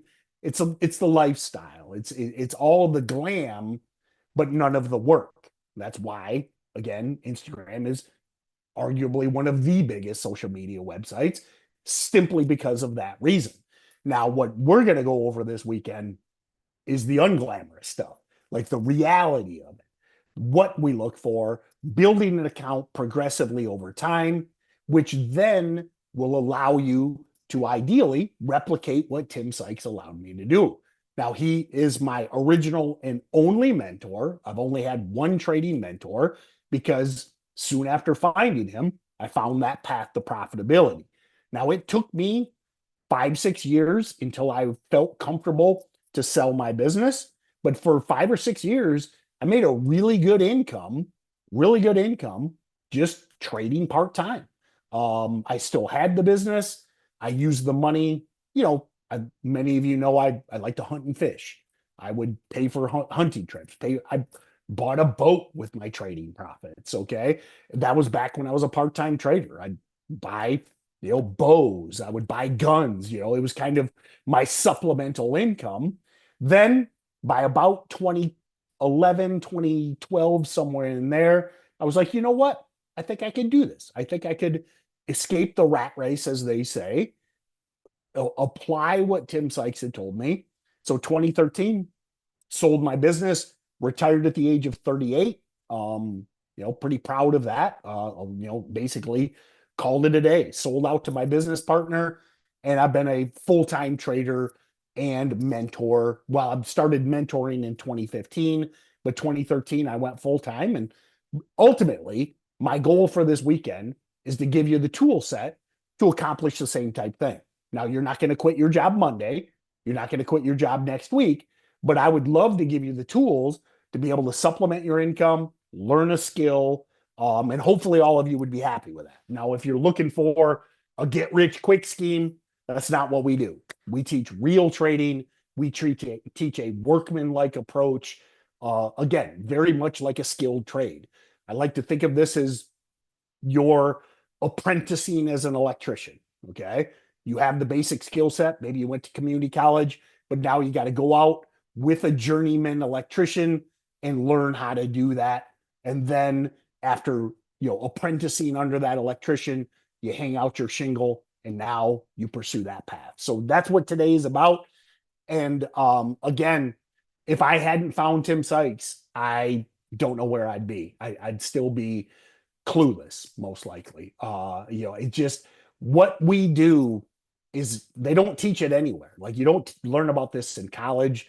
You really can't learn real trading anywhere else, in my opinion. Like, I was obsessed with reading books. The reason Amazon recommended Sykes' book to me was because I was basically reading every book I could get my hands on when it came to trading. Now, I wish stuff like this existed. Webinars, Zoom, none of this existed back when I got started, but none of those books taught me what Tim Sykes taught me. So I'm going to share a little bit with you today. We're going to go over day trading. Then we're going to be talking about swing trading. We're going to be talking about risk management, charting, everything in this webinar. And then the cool thing is, we will be building a watch list at the end of the day. Okay, enough intro. Let me get over here. Let me share my screen. Give me 1 second to arrange all these windows. I've got a bunch of monitors, so I gotta get everything arranged here. And okay, so what I want to start out with is really the recipe of what we look for in a stock, what we're going to be looking for every single trading day. So hopefully you guys are taking notes during this, and I'm going to give you scans, and we're going to be talking about entries and exits, and we're going to run the gamut. Okay. But the first thing we want to look for right off the bat is stocks with volatility and liquidity and catalysts. Okay. We always want to be looking for stocks that have a reason for the move. Now, when I talk about this, people will often say, well, what about these stocks that just randomly move at random times a day on no news? My reply to that is always, I don't care about outliers. I think way too many traders fixate on random outliers that don't match the framework, the Tim Sykes framework. Okay. Stocks that all of a sudden at 2:03 p.m., all of a sudden just pop out of the blue. And you're like, well, wish I would have known about that. Well, we don't trade that way. What we're looking for is stocks that give you plenty of time. They set up. You can be ready. You can be prepared because you know what criteria to look for. And I'm going to go over a lot of examples from yesterday, but the first one is GV. This is kind of one of my favorite examples from yesterday in that there was, there was basically 12 plus hours to be ready for the move on this stock. And actually, let me clean up my charts here. I'm going to delete these indicators just to clean it up. So GV is a stock very similar to what we look for. This is what Tim Sykes, oops, I got to shuck that annotations off. Hold on. Sorry, guys. Someone's drawn on my screen here. Let me get rid of those. And then, so I got rid of them. How do I delete them? I can never remember how to delete them. I shut it off. Ignore the 2 red marks that somebody drew on my screen. I'm going to move on. We got too much to go over. So nobody can draw on the screen. Ignore those 2 red marks. They're not mine. So GV is a chart pattern that Tim Sykes calls the first green day. It's one of his favorite chart patterns. It's one of the first ones that he taught me. And what that means is look at the long-term trend of this stock from basically last September. And actually, I'll draw you a trend line just to kind of help you get the idea here. Notice how from that last big spike, and we'll talk about that last big spike in a second, this stock had been downtrending basically for 6+ months, every day lower. Now you have a few spikes in between, but this is a long-term downtrending chart. And what we're looking for is exactly what GV did Wednesday and Thursday. I'm going to screw up the days of the week a million times, guys. I'm not used to the market being closed on a Friday.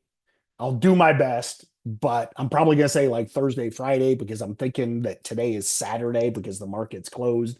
But Wednesday night into Thursday morning. So long-term downtrending chart, sell off, sell off, sell off. And also I want you to notice on the bottom of my chart, the trading volume. I mean, for October, November, December, January, February, March, I mean, basically imperceptible trading volume. Now, it is trading, but when you look at volume candles, you have to understand that it's a logarithmic scale. It scales based on the highest volume candle. So what happened yesterday is this stock, again, just a bread and butter play, what we look for, traded over 500 million shares, actually over 550 million shares. So as that volume candle pushed up so high, it depressed all of the other volume candles because it's a scale.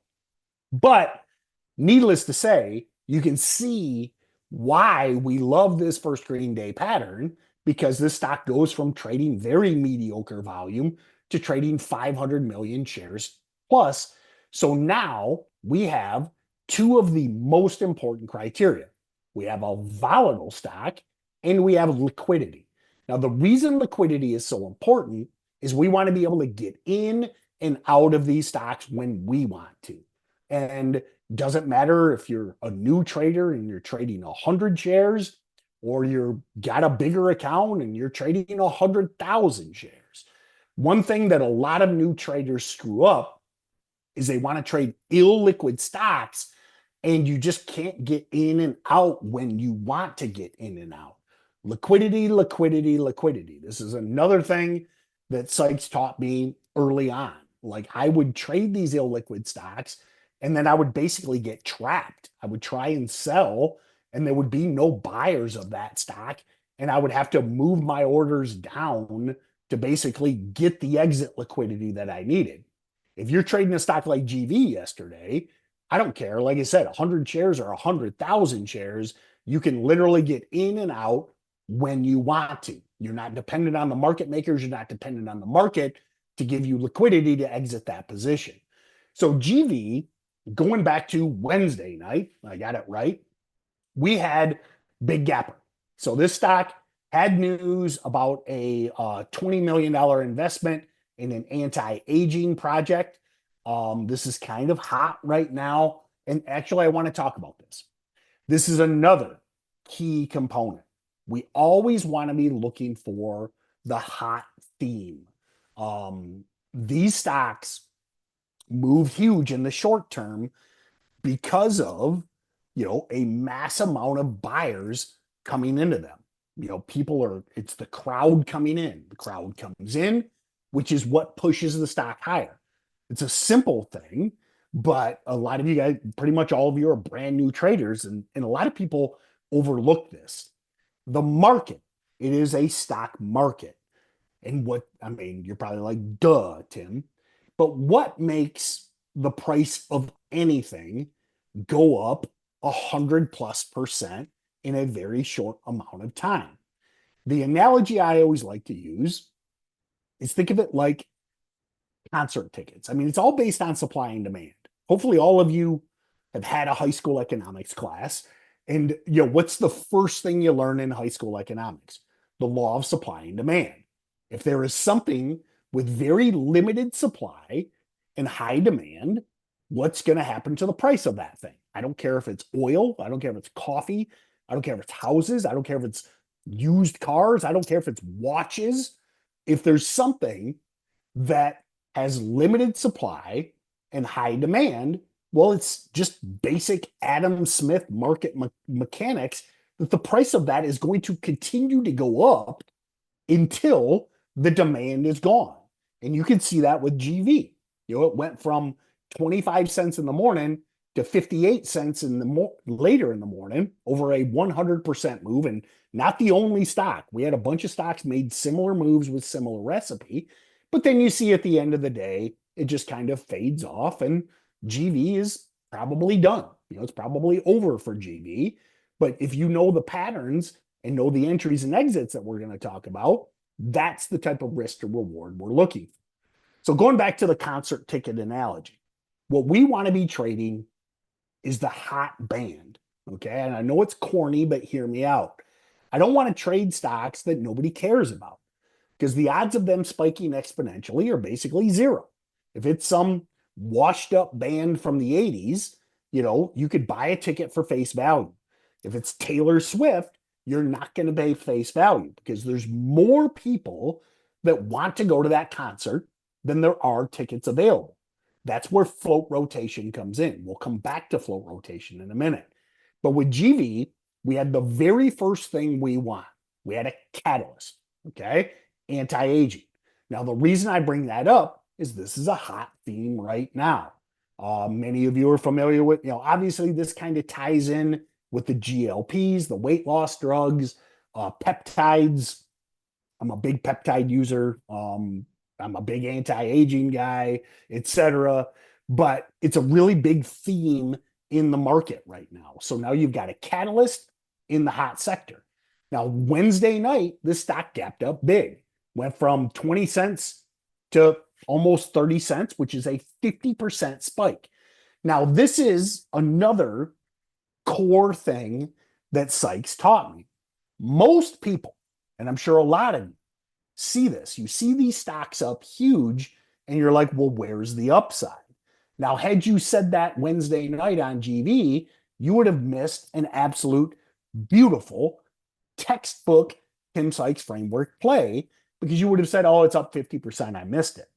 Now, what we do is we let the initial move play out, and then we trade breakouts. We trade a bunch of different patterns where we can recognize that momentum shift. And you can see that GV spiked up and just really struggled at 30 cents. That's what we call overhead resistance. So right there, I'll drop a line, and you can notice how that line at basically 31 cents was just absolute resistance. Stock ran up to it late Wednesday, ran up into it into the close, ran up into it in pre-market several times, and then broke that level after the market opened. Now, some of you might have stocks to trade, some of you might not. All your charting platforms are going to be similar, but I just want to point out this kind of dark gray area. That's after hours Wednesday. So that's 4 p.m. to 8 p.m. Wednesday. This lighter gray area is pre-market. So that's 4 a.m. to 9:30 Eastern. And then the black area on my chart is the market day, 9:30 Eastern to 4 p.m. Eastern. So I might have went ahead too far. But when I'm talking about Wednesday night, look at the dark gray area. When I'm talking about Thursday morning, light gray area. And then where the trade actually executed was just after the market opened on Thursday, and then spiked up almost 100% from the entry. So GV had news, also had what we call unusual value. This is where liquidity is so key. You have to trade liquid stocks because that tells us that there's buyer interest. A lot of what we do is based on, I'm sure many of you have heard the greater fool theory. The greater fool theory is that if you're trading these stocks that are up big already, well, you need someone to buy those stocks from. If you buy a stock, you have to be able to sell it to somebody. So we trade that big parabolic move, or what Tim Sykes calls a supernova move. And because of the massive onrush of volume, we know that we can sell to the greater fool, book our profits, let them become bag holders and true believers, and hold these stocks all as they go all the way back where they came from. It's not what we do. We collect the meat of the move. We ring the register, as they say. Maybe we make 20%. Maybe we make 30%. Maybe you were really aggressive and made 70, 80%, but that potential is there on this chart because of the liquidity and the unusual value. Now, hopefully you guys are all taking notes. I'm going to give you we're going to go over a lot today. Okay. So please take notes. Now, the analytic that we use for when I say at above average volume and unusual volume is based off of the 60-day average value. Now, I'm going to foray back real quick and talk about the 3 time frames that we use in day trading. Now, I like to use the 2-day 5-minute chart. That's what you see on my screen right now. That's our zoomed in move. I want to see the previous day and today. Now, when I say 2-day 5-minute, what I'm saying is that I'm looking at a 2-day window, a 2-day snapshot in time, and then each individual candle is a 5-minute increment. So when you're looking at my chart right now, you see 2 days of chart history, and each individual candle represents a 5-minute snapshot in time. Now, real brief on candlesticks. You have to use candlesticks. Don't try and trade with line charts. None of that. Okay. You have to use candlesticks. Now, what the candlesticks represent is the price action within that 5-minute period. So if I zoom in, just to kind of show you what I mean here, let me grab this and I'll just zoom in on a couple candles. So right here, you've got the 935 candle. You'll notice that the body is green. What that means is over that 5-minute period, that stock closed higher than it opened that 5-minute period. So from 935 to 940, that stock entered 935 at about 26 cents, exited at 940 at about 32 cents. So since it entered that increment in time and then exited that incremented time at a higher price, we have a green candle. And the body represents the price that that stock opened the candle at, so at 935, and then the top of that body is the price that it exited that 5-minute increment in time. Now you'll also notice wicks, the small lines. That denotes the highest price within that 5-minute period and the lowest price within that 5-minute period. Now, if we go back to that 935 candle, you'll see there's no bottom wick. So what that means is you can quickly understand this stock was on the move. Okay. Basically, it never went lower than the opening price, and it spiked up a little bit higher and then exited that period. Now, the next candle is red. So what that means is this stock entered the 940 period and exited at 945 lower. So we can now visualize the price through those times. Now, one quick note, I like to use 5-minute charts. That's about the only thing that you will see varies between Tim Sykes and I. Okay. Everything else, guys, I'm teaching you is verbatim what Sykes taught me. Now, what I always say with candles, use what works for you. Tim Sykes uses 1-minute candles. If you know Tim Sykes, I mean, I'm pretty high energy, but he's like me, and then turn it, it's like Spinal Tap when they're like, turn it up to 11. Okay. Sykes has the energy turned up to 11. He likes to see 1-minute candles. Now, again, it's probably the only thing that varies. I've just found I'm a little more relaxed. I like 5-minute candles, but that's what the information is telling me. Then the volume candles are representing the volume traded within that time period. Now, a lot of people ask why the volume candles are red and green. All that is telling you that simply matches the price candle. Okay.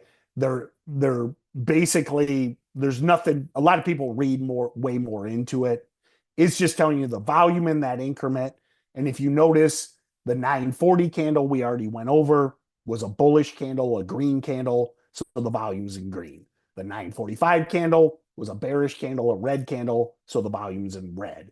But you're using those volume candles to tell you, is the volume building like it was on GV right at the open, or is the volume fading? You look late day, each volume candle was exponential, well, not exponentially, but gradually lower. Now, the other time frame that I use is the 2-month, 15-minute chart. So that's giving me a little bit wider view. And then because I'm looking out wider, I zoom out on my time frame. So 2-month, 15-minute. And then the last is the 1-year, 1-day chart. So that gives us the kind of the full snapshot of the stock zoomed out. And in each example, like the 1-year, 1-day, now you're looking at the full year, and each candle represents the day. So it is showing you the opening price at 930 and the closing price. If that's a green candle, that means the stock closed the day, ended the day higher than it started.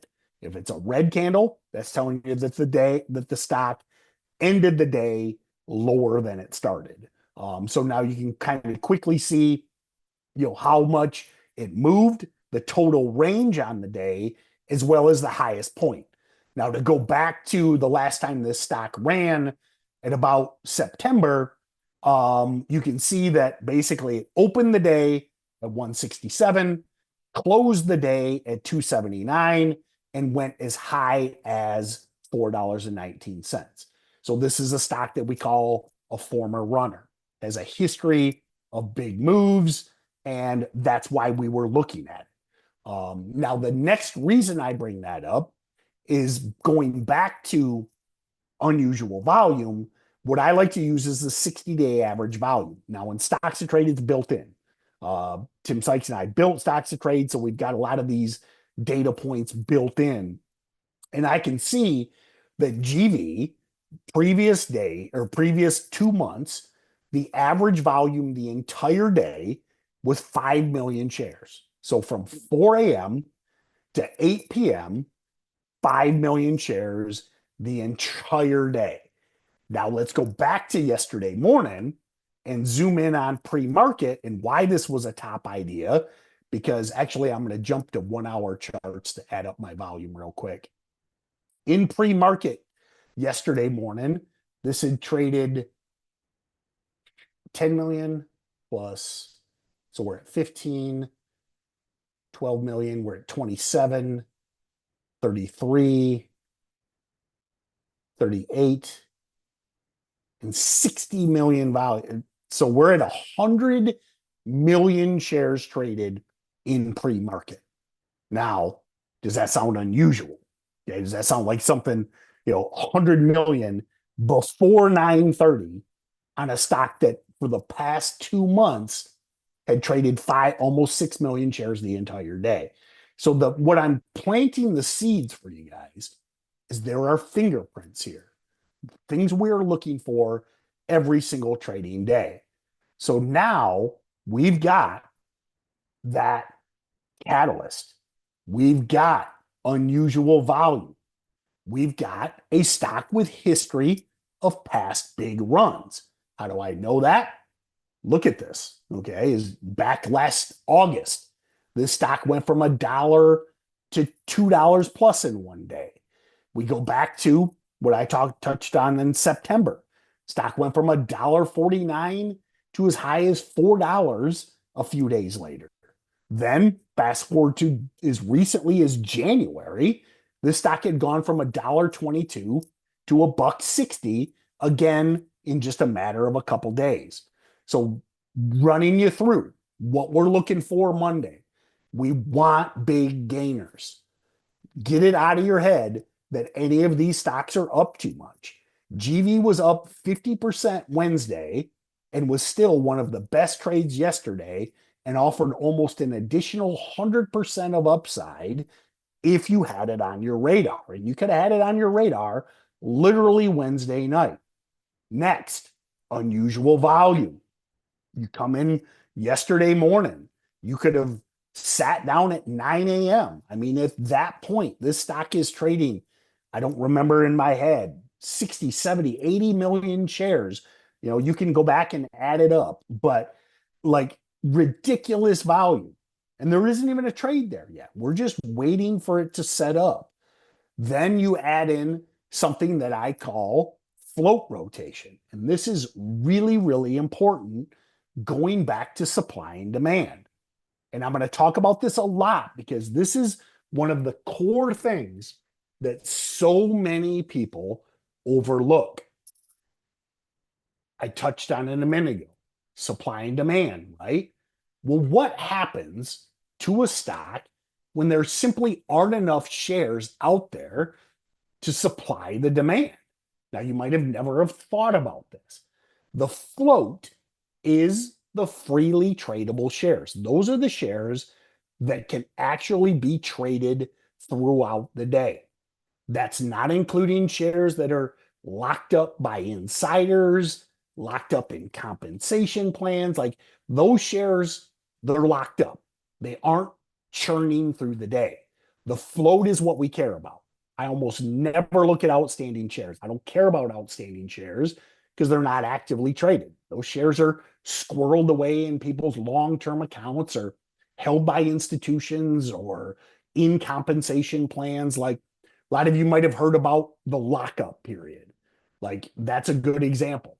So a lot of these companies like SWMR, when they go public, a lot of the employees and executives are granted shares as compensation. Hey, we went public, success.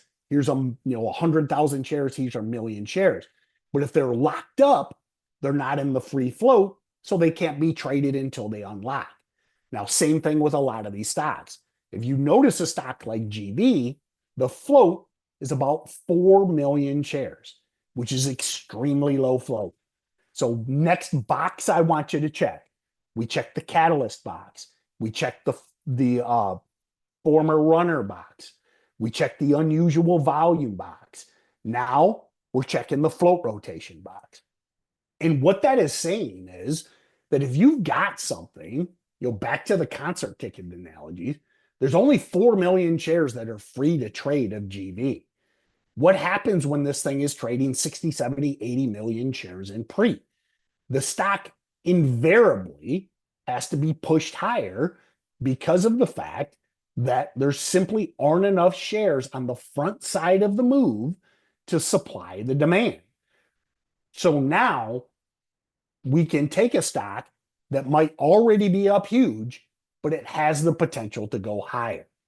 And again, you had roughly 20x float rotation in pre-market on GV. And you had all of the other criteria we look at. Now, what's great about GV is this is basically, when it comes to chart patterns, it's a triple top break.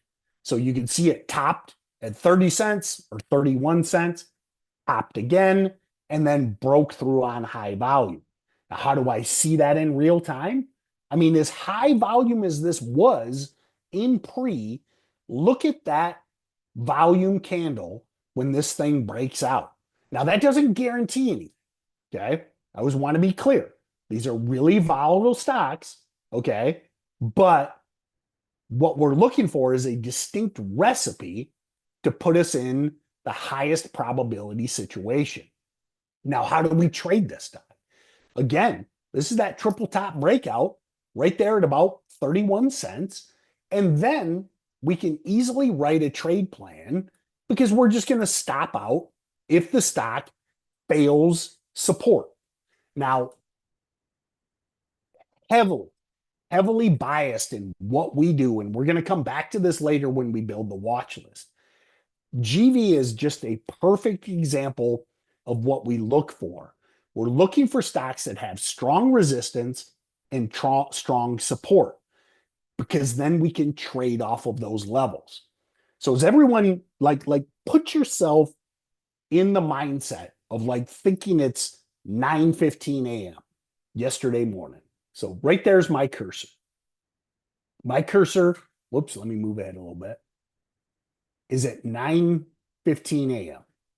Does everybody see how this stock had built both resistance to the upside and support to the downside, and it built a channel that we can use to build a trade plan for both entries as well as stop losses? Now, I'm not going to watch the chat. I got a lot to go over. You can answer if you want or not, but hopefully you can see that. So now, right where my crosshair is, we can be prepared for this trade if it breaks out, and we're also prepared if the stock fails. So now we buy on the breakout, we stop out on the fail. Now, this is the key I want you to focus on. And this is the core of successful day trading. We're always going to be looking for a minimum of 3-to-1 risk to reward. So anytime we risk, we want the potential of 3 times the upside. Doesn't mean we always get it, but that's where we're going to write our trade plan. So in this scenario, we've got about 5 cents of downside. We're going to look for roughly, at a minimum, 15 cents of upside. So that's going to put our initial target at about 46 cents. So notice how our profit band is a lot bigger than our loss band. And this is what so many traders kind of screw up. They trade 1-to-1 risk to reward all the time. They risk 10 cents, they make 10 cents. That's never going to get you profitable. Now, that's again what I did a lot way back in the beginning, is I was strictly trading 1-to-1 risk to reward. So I never got it. Okay. I was always panic selling, panic buying. I made the biggest mistake that almost every trader makes, is you would stay too long in your losers, and then the instant you were in the green, you would sell. So the cardinal rule is, and you guys all know this, cut your losers, let your winners run, which is true. Maybe the most true statement there is in day trading, but not easy to do. Okay. And I think the reason it's not easy to do is people don't write a trade plan. They don't think about, am I trading a stock with the potential to pay me out 3 times what I'm willing to risk?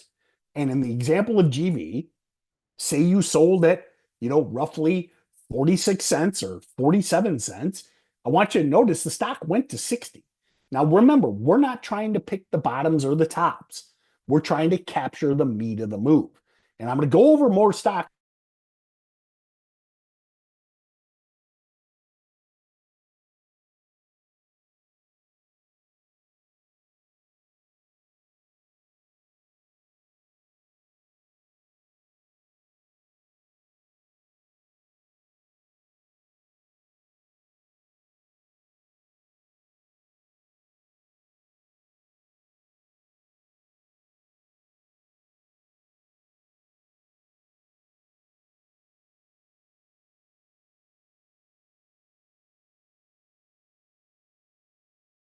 quotes today, but that's the one biggest trading quote there is. And what I did for 3 to 4 years until I found him is I took big losses and small gains. I mean, how are you ever going to be profitable? I could stack up 5, 6, 7, 10, trades in the green, but if one wiped them all out, which again, you don't have to share, how many of you are living that right now? You have 2, 3 wins, and then all of a sudden the big loss comes, erases all of that, and then some. That was me for 3 to 4 years because I didn't have a plan. I didn't think about, where am I buying? Where am I stopping out? Where am I taking profits? And does this trade setup offer a realistic possibility of giving me a 3-to-1 risk to reward plus, or is it just random risk to reward? Now, I want to comment on this. This is something that I kind of developed through mentoring traders, and it's called the rule of 5. And I really want you guys to pay attention to this part. The rule of 5 is a thought experiment, but it's really a kind of breakthrough for a lot of people that aren't taking profits and aren't cutting losses. And what the rule of 5 is it's a thought experiment. But think about if you traded once a day for 5 days. Once a day for 5 days. Monday, you lose $100. Tuesday, you lose $100. Wednesday, you lose $100. Thursday, you lose $100. Pretty crappy week, right? You're 0 for 4 at that point. But you cut all of those losses at $100. Let's say GV failed yesterday. Let's say it failed and it dropped 5 cents a share and you stopped out and you lost $100. Okay. Now on Friday, you come in and a trade like GV works, and you now make 15 cents a share plus 3-to-1 risk to reward. And we got a bunch more examples from yesterday. And let's say you make $500, which is not hard on these stocks. Okay. With these kind of range, it's not hard to make $500. What just happened? You're profitable on the week with a 20% win rate. Now, 3 minutes ago, or a minute ago, or however long it's been, if I would have asked you, can you be profitable with a 20% win rate? I'm pretty sure a massive amount of you would have said, no way. 20% win rate, no way. But it works. But it only works if you think about your risk going in, you know how much you're going to lose going in, and you follow that plan. Because no one is ever going to write a trade plan where they're like, I'm going to risk 2/3 of my account, right? I mean, you're never going to buy a stock and be like, you know what? I'm going to risk I'm going to risk half of my account. No one ever does that. No one ever says that. But you know how many people do it? And again, you can share if you want. I have a feeling a lot of you are on this workshop because you've lived that. I lived it. Yeah, I did it before I found Sykes. Like, I'd blow up on trades because I refused to accept that I was wrong. I didn't enter with a plan. I hoped it would bounce, hold and hope, and all these things. And because of that, my 10 winners would be erased by one big loser and then some usually. So with a trade like GV, it is fully realistic with not a crazy position size to make 500 in a day. And now with a 20% win rate, you're a profitable trader. Now, we're not here to make $100 a week. I use those numbers because I'm live, so I don't screw up the math. Okay. Like, we're not here to make $100 a week, but the rule of five only works if you have a trade plan and you cut those losses at a small but acceptable amount.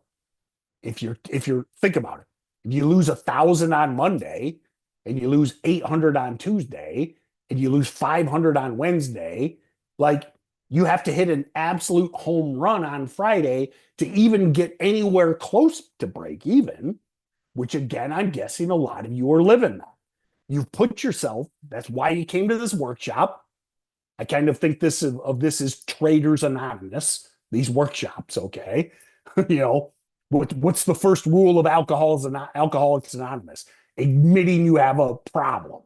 You guys admitted you had a problem. That's why you're giving up a weekend on a holiday, which I want to give you kudos for being here. There's a lot of people that aren't here that say they want to trade successfully and they didn't show up. You guys are here on a holiday weekend trying to get better. You took the first step.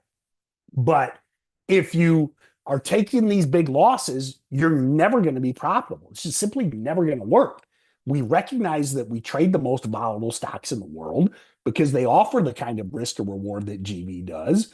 But we have to be ruthless with cutting losses.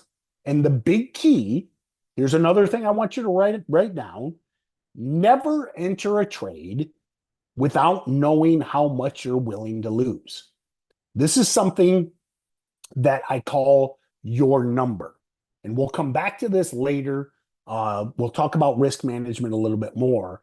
But your number is a dollar amount.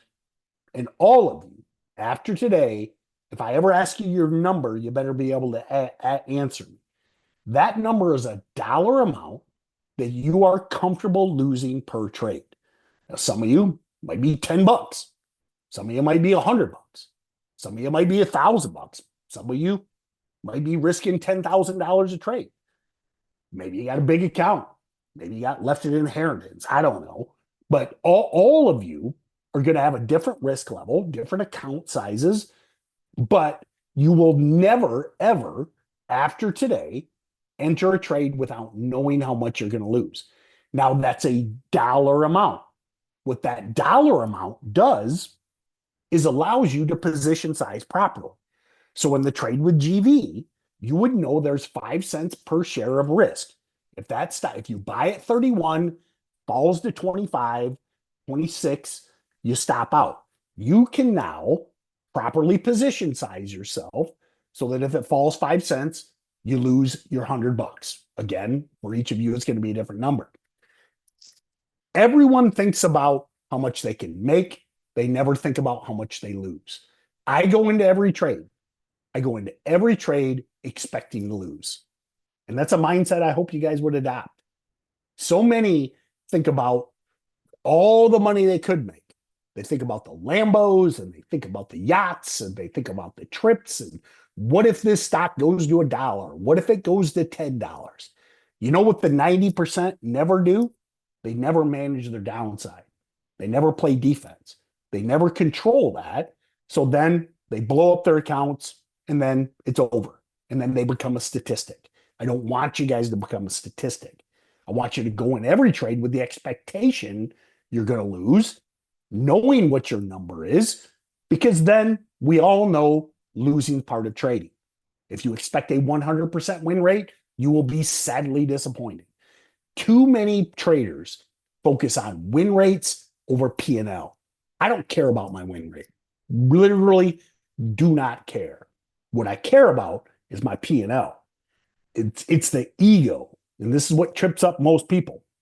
Your ego doesn't want to lose. Your ego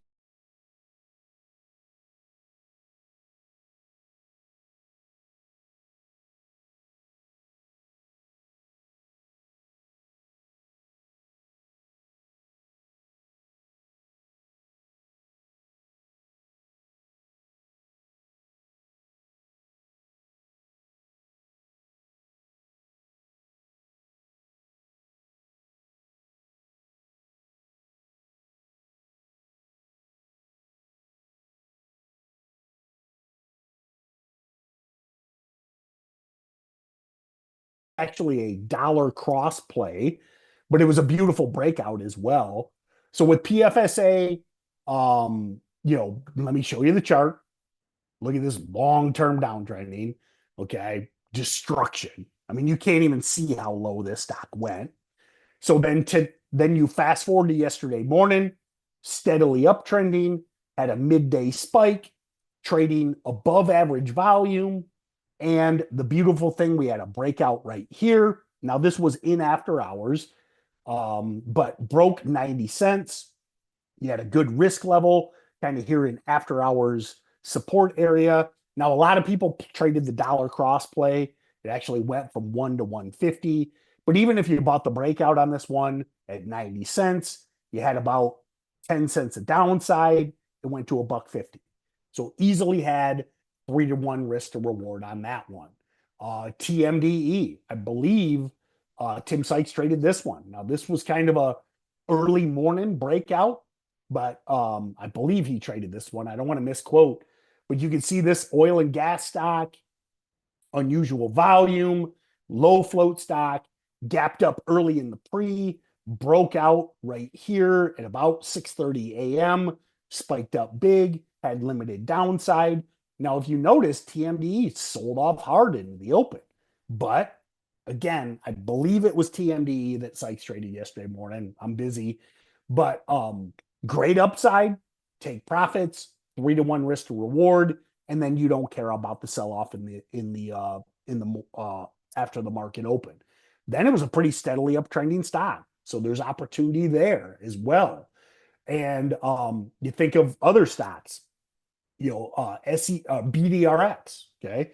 BDRX, this thing is a great example of taking profits. Let me show this stock actually halted late last night, but big gap up in pre to 95 cents, pulled back hard, but rebroke out right at the market open, went from 95 cents to 135. If you had 10 cents of downside, 30 cents upside, 3-to-1 risk to reward on that one as well. So there is unlimited opportunity in these stocks if you have a trade plan, you trade the big volume breakouts. All of these charts, guys, every single one is what we call a first green day. All of them steadily downtrending. But what changed yesterday? Catalysts, news, unusual volume, float rotation, and they were secondary breakouts. We never chase the first move. If you chase the first move on a BDRX, you probably get stopped out. You trade the secondary move on BDRX, great risk to reward, right at the market open, went from 95, 96 cents up to $1.35. Now, again, we'll come back to scans. When I come back, we'll run through the scans on how to identify these, okay? Because a lot of you are like, Tim, how did you know about PFSA? How'd you know about, all these stocks beforehand? Again, GV, this was on my radar Wednesday night because of that gap up. So I'm going to show you scans to pick up these stocks. So on an example like GV, you can be ready for the move. Now, the most important thing, guys, before I give it back to Trey, and I will be back, we're going to build a watch list. We're going to go over swing trading. We're going to do more risk management. I'll go over more setups. And then you got tomorrow too. We got a ton to go over this weekend. But I'm going to leave you with this. The most important thing, the biggest takeaway, going back to GV, is if you traded this stock, this pattern that happens over and over and over again, look at those bands. Look at what having a plan does for you. So let's say GV failed yesterday. Look at that loss band. Whereas GV worked, even if you sold at 3-to-1 risk to reward, I mean, this stock went, another 20, 30, 40% higher above that. But we don't try and guess the bottom. We trade predictable patterns that have historically repeated in the past. We take a meat of the move, and we have that workman-like approach where we just wash, rinse, repeat. And I'm telling you, you do this day after day. This is what changed for me with Tim Sykes.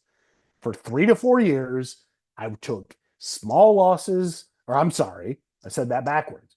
For 3 to 4 years, I took small wins and big losses because I never had a plan, never thought about my downside, and wasn't focused on the meat of the move.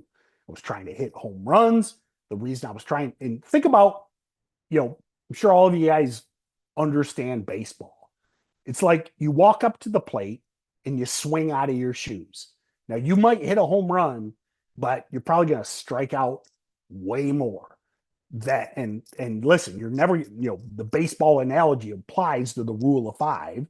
Okay, you're never going to get a hit 100% of the time, but we don't swing for the fences.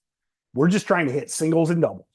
We want to be Ichiro Suzuki and just get on base over and over and over and over again, because that's the real way to grow a small account. That's the real way to learn how to trade. And all of a sudden, you start doing that. You start following the rule of 5, and you don't have a small account anymore. Now you're trading with real money. You size up, but the rules stay the same. Like everything I taught you guys, I don't care if you're trading with a couple $100 or several 100,000. It all stays the same. And by having that mindset of I'm just trying to hit singles and doubles, today, that might be $100 win. You keep doing that over time, your account gets bigger, your experience gets bigger. As Tim Sykes likes to say, your knowledge account gets bigger. Now it's $1,000 wins and maybe a couple $100 losses. Then maybe a year down the road, couple years down the road, now it's $10,000 losses and maybe $10,000 wins and maybe $2,000 losses. But remember, that stays in play. So sure, you're going to lose. It's part of trading, but you're always looking for outsized gains versus your losses. And that's the true path to profitability. And whether it's me or it's Jack Kellogg or it's Bryce Tui or it's Matt Monaco or Tim Grittani or all of these successful Tim Sykes students, the very first thing we learned that got us over the hump was exactly what I just taught you. So guys, I'm going to kick it back to Trey. I'm going to hit the little boys room. I'll be back here in a little bit. Hopefully you learned a lot. We got a lot more. And yeah, I'll be back. Love it. Awesome. Thank you so much, Tim. Wow. Tim was incredible, y'all. Let's give it up for him in the chat. Show Tim some love. Sean's clapping. We can do a visible round of applause if he's still here and not grabbing his coffee just yet. All right. So, real talk. How are you guys feeling right now? Drop a number in the chat and be completely honest with me. On a scale from 1 to 10, how confident are you that you could look at a penny stock chart right now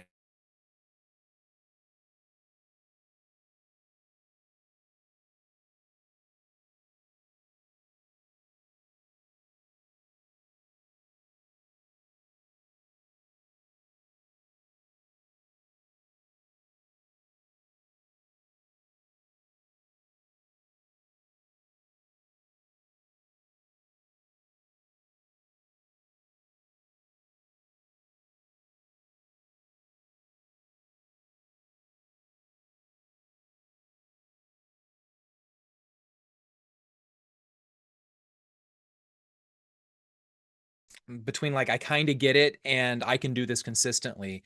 That's really what the rest of today and tomorrow are about. Okay, because knowledge alone doesn't really close the gap, does it?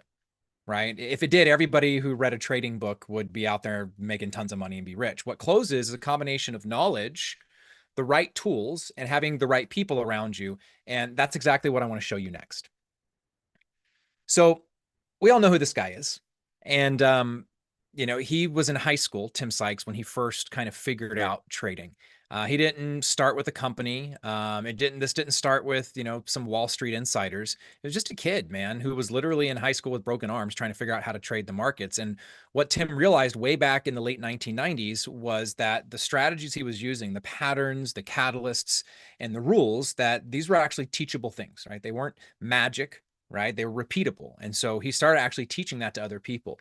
And over the years has now created 50 plus, I think he said the other day, it's 54 now millionaire students. And these are not people that just got lucky once. Like I've got plenty of friends who got lucky with Bitcoin, lucky with Ethereum, but they can't teach somebody how to do that without a time machine. They can't tell you how to do the same thing that they did. But these are people who saw the system, they applied it, and they built real wealth. We're talking about, Tim Bowen, who literally just showed you for the last hour, right, how to do that. Matt Monaco, Jack Kellogg, Ellis Hobbs. You guys have heard some of these names.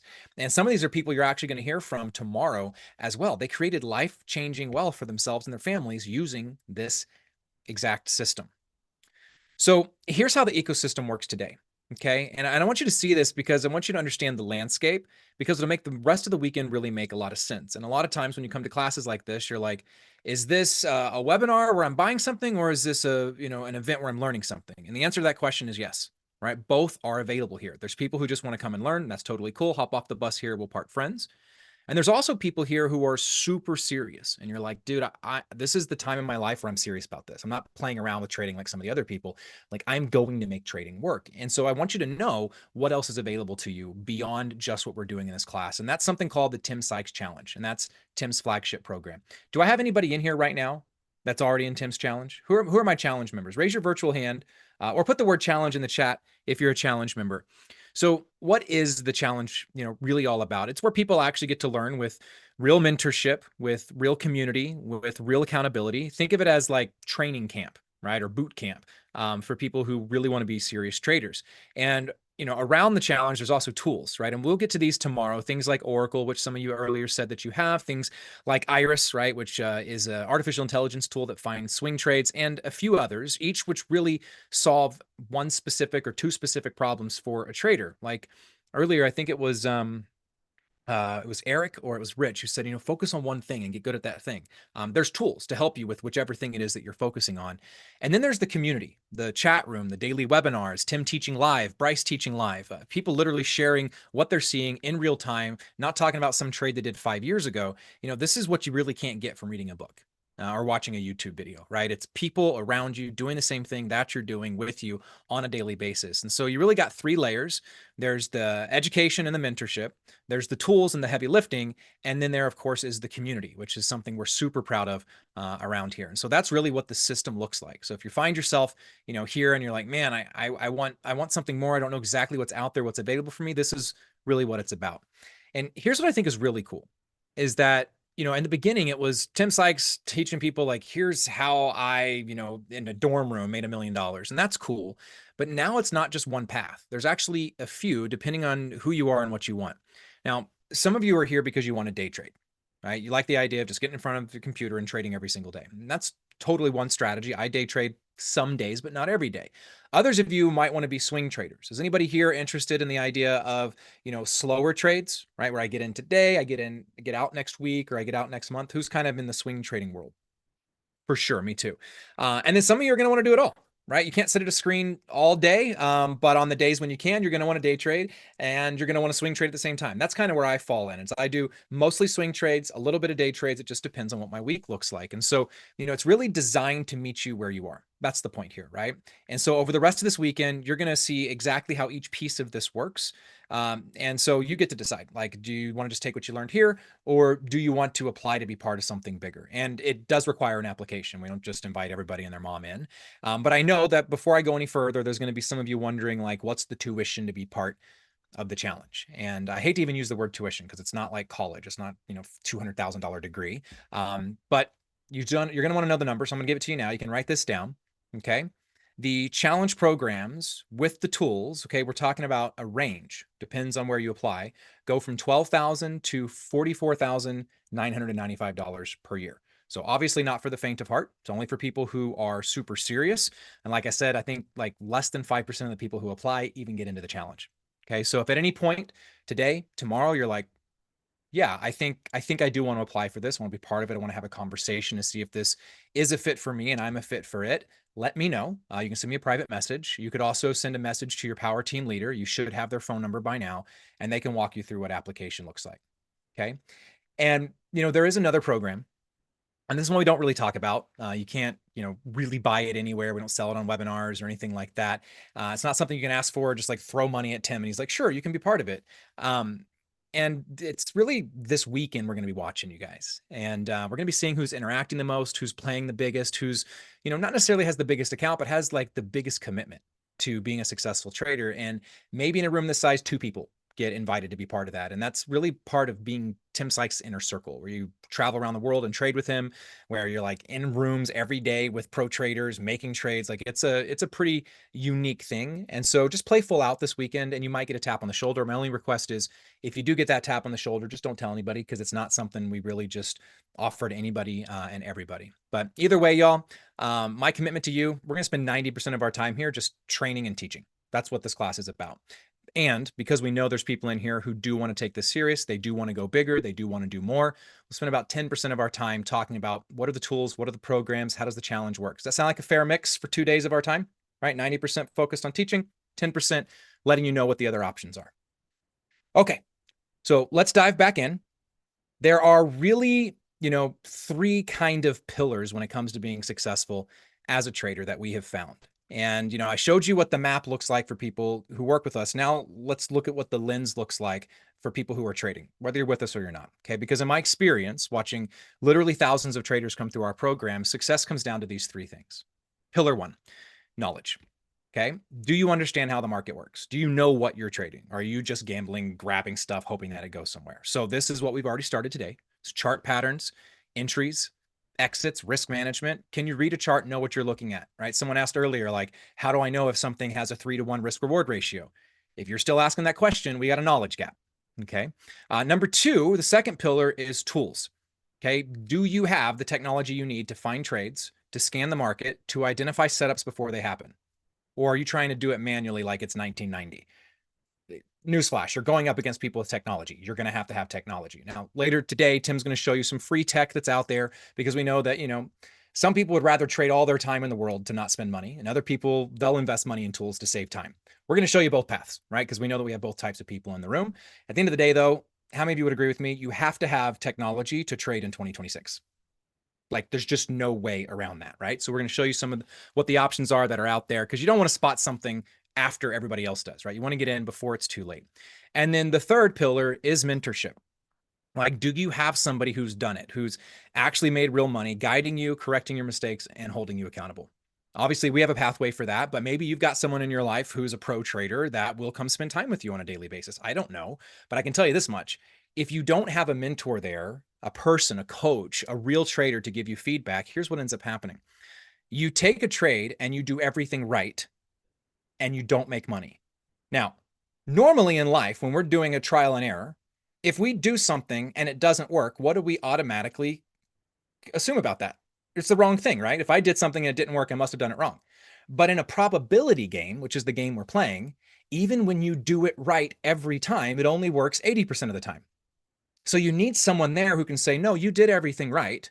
This was just one of the 20%, right? And on the flip side, who here has ever made money? You're like, holy cow, now I know how to make money in the market. And then you do the exact same thing later and it didn't work. I've certainly had that happen, right? And so it's flip side. The exact same thing happens without somebody there to say, hey, get off your high horse. The whole market was up today. We all made money. That wasn't you, right? It allows you to be able to see through the lens of somebody else's experience rather than through your own, which is why we always say around here that trading is an individual sport, best played as a team. Now, here's the thing. This weekend, you're really getting pillar 1. We're giving that to you as much as we can, right? Tim just gave you an hour of real education.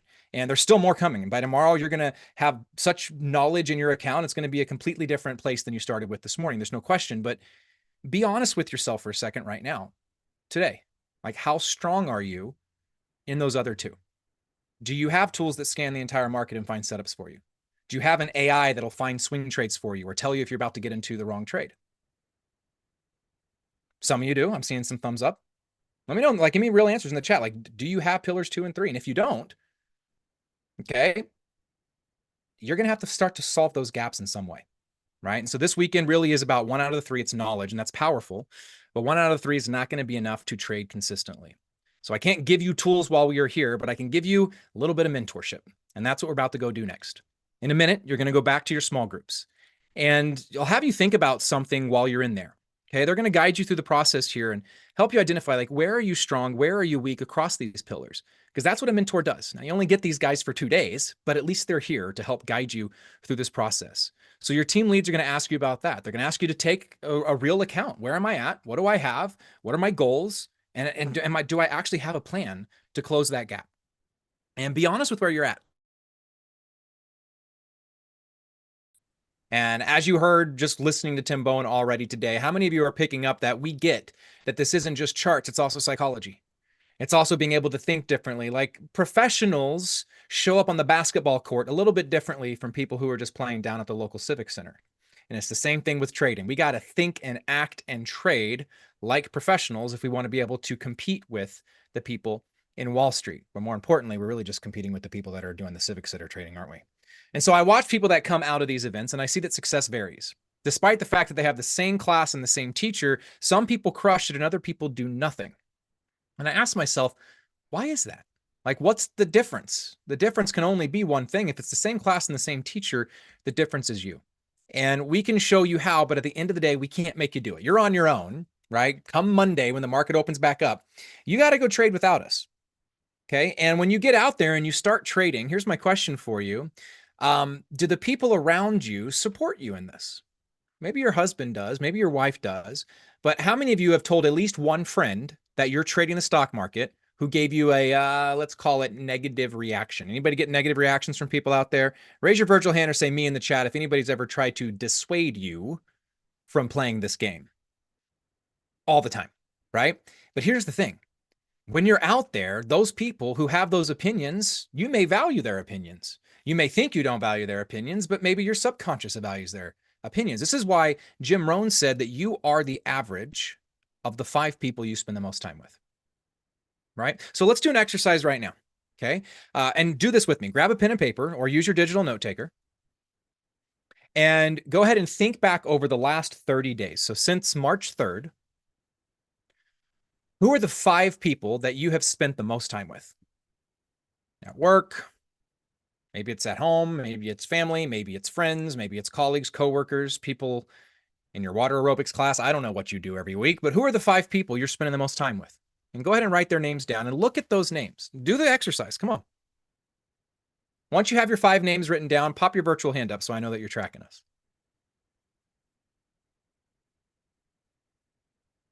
Shanna says, I only have 3 people I've spent time with in the last month. Okay, write the 3 names down, right? If your hand's up, give yourself 500 PowerPoints for doing the exercise because this is powerful right here. Are you ready? Look at that list. Is there anybody on that list that can make you rich? Knows how to trade the stock market, has the capacity and the willingness to take time to trade and train with you? And if yes, you can circle their name. And let me know in the chat, how many names did you circle? 0, 0, none, none, 0, 0, none. Judith has got a 3. That's cool. Zeros and just tons of zeros in here. Okay. Obviously, you're not the only person who's dealing with this, right? The reality is that everybody in your life has an opinion, but very few people actually have your vision. But look around this room. Look at all the other people here who have the same vision you do to create wealth through trading. It's not a wild goose chase. It's just that most people do not have the gumption to step up to the plate and take the risk. Most people are living lives of quiet desperation because they never challenge themselves. They never take a risk on themselves. Plenty of people spend tens of thousands of dollars buying vehicles, hundreds of thousands of dollars buying cars, sometimes hundreds of thousands of dollars going to college. Yet very few people will actually invest in their time. Few people will actually trade the markets because they're afraid of loss. But guess what? No one ever gained anything without losing something first. We got to put something in if we want to get something out. And so I want to encourage you beyond this class to find the right peer group. Tony Robbins says that we will rise or fall to the expectation of our peers, right? I've got this property that we live on, 100 acres. There's 5 families. Some of you know about it. And, we had a come to Jesus conversation with one of the other guys on the property this last weekend, right? Hey, man, we expect more out of you. We expect you to be showing up in a certain way with your kid, with our kids, right? We're holding him to our expectations of him. If we were the kind of friends that were like, just let him do whatever he wants, right? If we were the kind of friends that were just like, well, we don't expect much from him, he would stay where he's at. You need people around you that expect more from you, expect a lot from you. And that's where Tim Bowen comes in my life. That's where your power team leaders are here for you the next 2 days. And those of you that are in the challenge, right? That's where the other challenge members and the mentors are for you. So welcome back. Hopefully you have your coffee. Quick question before we get Tim back up here. Okay, and you can drop your answer in the chat. Those of you who said earlier, like how many of you again have a full-time job? You're working 9 to 5 right now? Or maybe you're running a business? Okay. So like you're not sitting at a screen all day. You got kids, whatever. Okay. It's a good chunk of you. Okay, much of this room has actually got a full-time life outside of trading, and I get it. That's the way my life is, and that's actually really important because most people don't mention at trading events is like everything that Tim taught you already this morning: the charts, the patterns, the entries, the exits. That's day trading, right? And that's powerful stuff. But day trading requires you to be at your screen during market hours, 9:30 to 4 p.m. Eastern time, right? So if you're at work, if you're in meetings, if you're picking the kids up from school, you're going to miss trades. That's just the reality of it. So if you're there, thinking this is all really amazing stuff, but this is only for other people because I got a full-time job, I got things I got to do.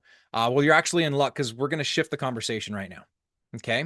Stay with us because this next piece here is the whole other side of trading that most people who think about penny stocks and day trading don't even realize exists. And it's called swing trading, right? Instead of being in and out of a stock in minutes or hours, I might hold on to a stock for a few days to weeks. Instead of being in a penny stock that's highly volatile, I'm in a larger cap stock sometimes, and I'm holding on to that to get day trade like returns by being in a large company for a short period of time, right? Brilliant stuff. In fact, one of the best swing traders in our entire community is Mr. Tim Bowen. In fact, some of our most successful students swing trade. You guys know who Jack Kellogg is? The $25 million man came through this program 10 years ago. Was just a kid at the time. He was parking valet for people.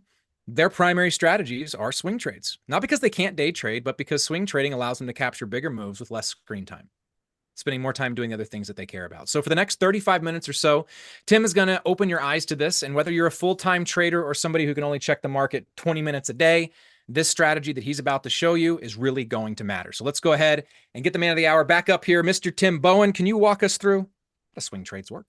100%. Thank you, Trey. So yeah, let me again, guys, give me 1 second here just to get everything arranged and set up here. And I'll make sure to shut off that annotation thing so you don't have to look at those red scribbles again. Okay, so I got that done. Let me get the Zoom window out of the way.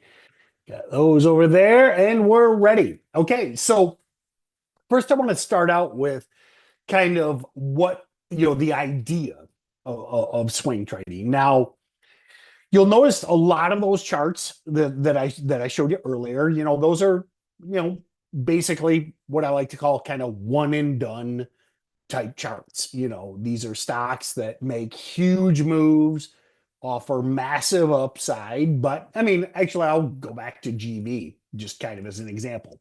Not the kind of stock that we would ever look to swing trade. Penny stock, 30-cent stock. It ran big, offered great risk to reward, but at the end of the day, it was basically all the way back where it came from. It was all the way back to 34 cents. A lot of these stocks are like that. I mean, PFSA was incredible after hours last night. Again, both a breakout, intraday breakout as we call them, and a dollar cross play. But I mean, after that initial onrush, you can see fading back now. I expect this stock probably get a gap down on Monday and fade the rest of the day. Now, that might sound bad, but I mean, look at, again, the risk to reward on a lot of these trades, like day trading, incredible. But as Trey mentioned, you got to kind of be ready. You got to be locked in. They happen fast. You have to be prepared, and we'll talk about how to get prepared after the swing trade section. But with the other side of the trade is there's still great potential in what we call multi-day trades, not one and dones, not these stocks that spike huge and then sell off and gap down the next day. Now, there's a very specific recipe that we look for. We're looking for multi-day continuation plays. We're looking for particularly hot sector stocks. And actually, I've got a great actually a couple great swing trades for you guys, potential. We'll see how they follow through on Monday. We'll go through the trade plan, et cetera, get you set up. But one of the big philosophies with swing trading versus day trading, with day trading, we're really looking for that initial onrush, just that massive volume spike. Most of the best day trades, they happen in the morning, whether that be a pre-market RCT or a breakout that like we went over earlier, or, you occasionally get a late day breakout like PFSA, but you got to be there, be the right place at the right time. And it can be difficult, again, if you're on the go or if you can't be at the screens every day. Now, again, love day trading. I'll day trade forever. But one thing that kind of happened with me, I kind of like to relate this to my journey. I've been doing this 20 plus years now, is especially, kind of when I became a full-time trader, I had a lot more time on my hands, started looking for more trading strategies. I was pretty much only a day trader before that, but now I had more time, started looking for other strategies, and I really wanted ways to trade when I was doing other things, whether that be spending time with the family, hunting and fishing, et cetera. And this is going back to 2013 when I went full time. And sure, mobile phones, the iPhone was around, but we didn't have the connectivity that we have now. So it was, now it's much easier to day trade on your phone. I actually have a lot of students that don't even have a computer. As an old guy, kind of blows me away, but a lot of people, they only have a phone or a tablet. They do all their trades on there. Can be done.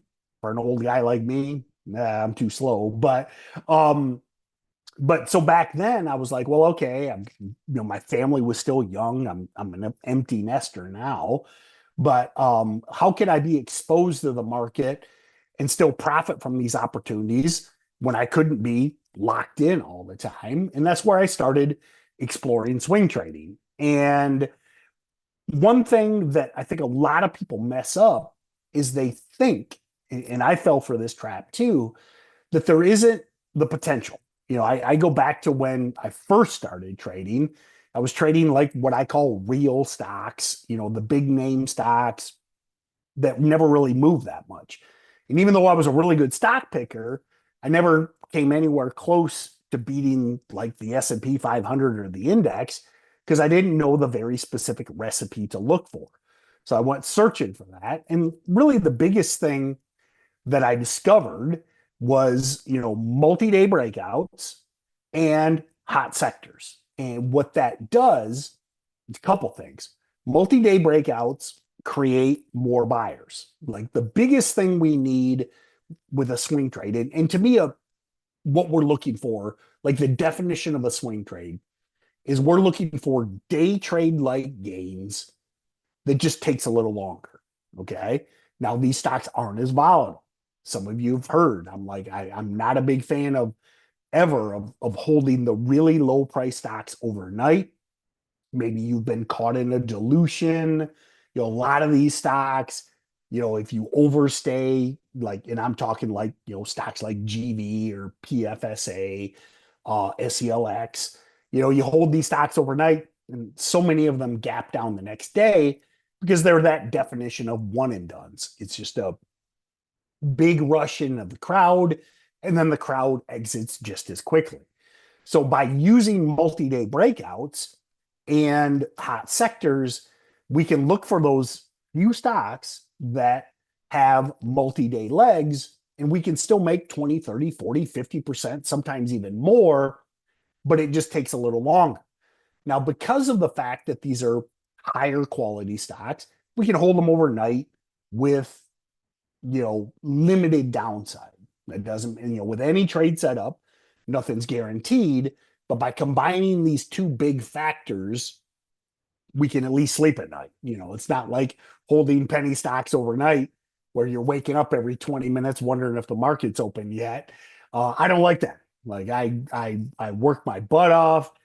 I basically am at the computer 12 to 16 hours a day. But because of that, I focus on sleep Like I have a whole crazy sleep routine, but we'll save that for another day. But you got to be rested. You got to take care of yourself. And if you're holding, these really low price stocks overnight, some of you have probably been there. It's like 2 in the morning, you wake up, 3 in the morning, you wake up, you're like, is it 4 a.m. yet? I don't want to live that life.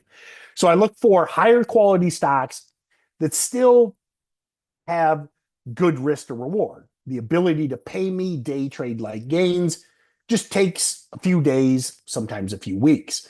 Now, what you can do and what I do is I saw a lot of you guys when Trey was asking, a lot of you guys can trade all day. So what I do is I like to have my volatile day trades that I'm laser focused on, and then I squirrel away, as they say here in the Midwest, these swing trades that I don't have to micromanage as much because I can use trailing stops. I can use stop limit orders because they're not as volatile in pre-market or after hours. A lot of you guys know with like penny stocks, I mean, you've got to micromanage them in pre and after hours because they are so volatile. So I'm looking to compress that volatility down, but still offer good upside. So again, I can sleep at night. I can not worry about them making crazy moves in after hours or pre-market. And that way, I can protect myself, which is always goal number one. So that's our philosophy with swing trading. Now, there's a very specific recipe of looking for these stocks that have big upside, limited downside, and give us the ability to hold them over days and weeks. And basically, as I started looking for this recipe, there was a kind of a interesting book that I ran across, and not a trading book, but so I'm not saying you have to read it. And if you're curious, you can. But it's called the Checklist Manifesto. It's by Atul Gawande, and it really helped me cement this strategy. And the book, again, you don't need to read it. You're looking to be more efficient. It's more of like a personal productivity book. But Atul Gawande is a surgeon, and the two most memorable case studies that he uses is pilots and surgeons. And basically, he proved that if you know a very specific set of criteria and you check those boxes, as they say, you could minimize the potential for disaster. You think about surgeons, they don't want the patient to die.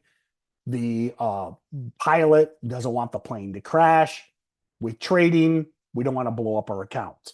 So by following these very specific set of criteria, we can put ourselves in trades that still have for good upside, but we can avoid the disaster of holding, 50-cent stocks overnight that gap down 50% the next day. So the first criteria we're looking for is breakouts. Now, a lot of people, and we're going to get into a scan here. I'm going to give you guys a scan both in stocks to trade and on a free website. I know a lot of you probably have stocks to trade, but you don't have to have it. FinViz is actually a free website that you can run this same stock scan on. So if you don't have stocks to trade, I want to give you kind of the tools to look for these swing trades as well. So first criteria is breakouts.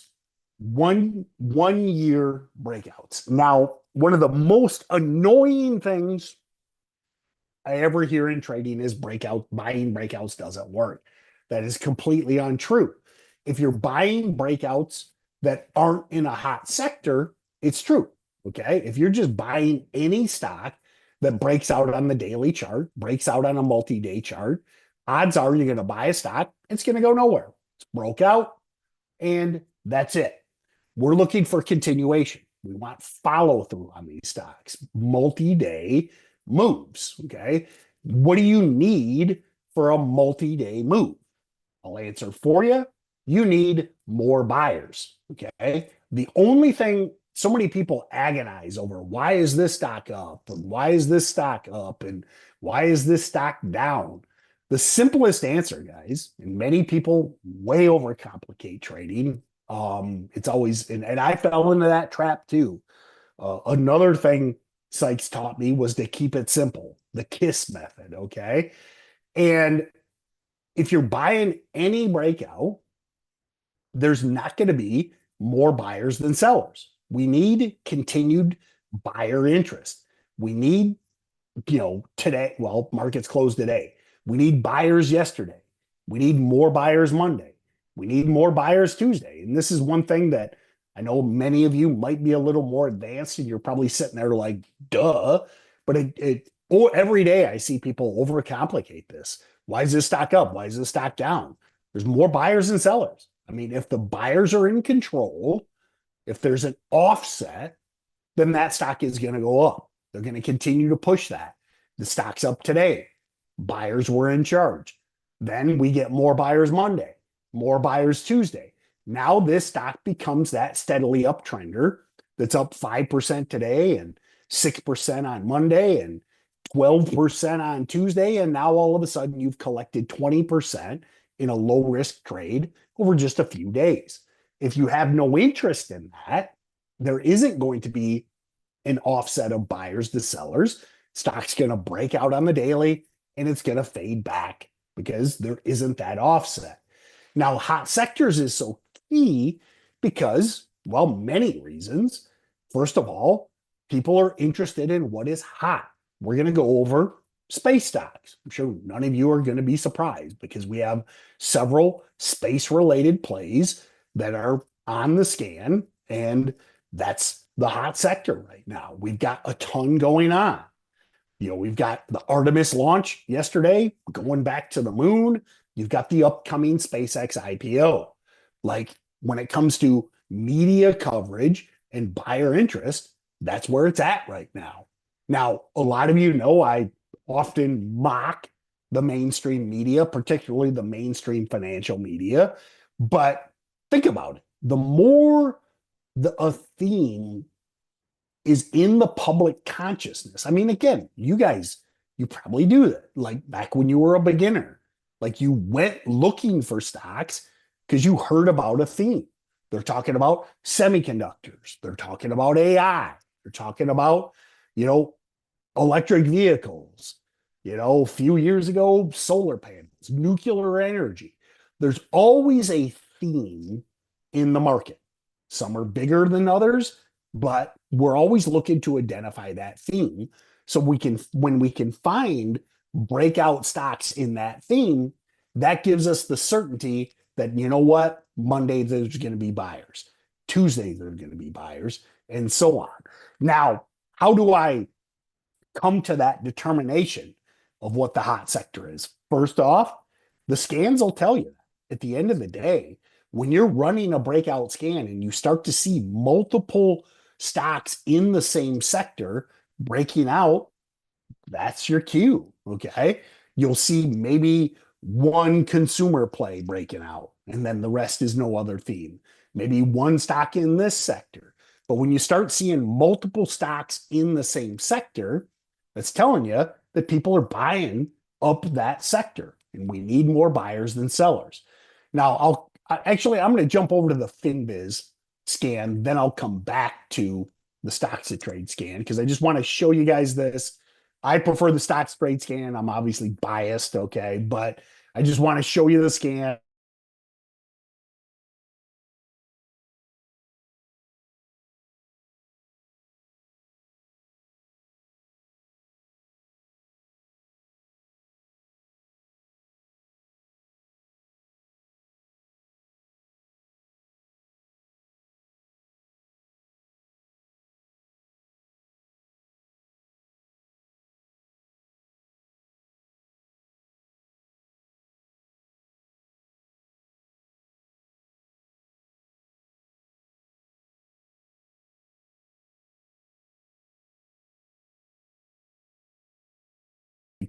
Launch stocks to trade, and then I switched. So for breakouts, and I'll go through this a couple times for you. We're going to go to finviz.com, finviz.com. You don't need a paid account. I have a free account. Everything I'm going to show you is on the free account. They have paid versions. I don't even know what it does. I've used the free version for 20 years. We're going to go to screener.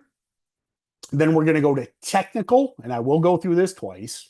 Technical, then drop down to 52-week high and new high. Then we're going to sort by volume. I'm sure none of you are surprised by that. This is going to give us the highest volume breakouts on the daily chart. So one more time, I'm going to go back to the homepage, screener, technical, 52-week high, new high, and sort by volume. Now, none of you should be surprised at this point why we're looking for volume, more buyers. Okay. I don't care if it's a low volume breakout, it's odds are it's going to go nowhere or it's going to fail. So let's look at this scan. What do we have? We got a space play. We've got another space.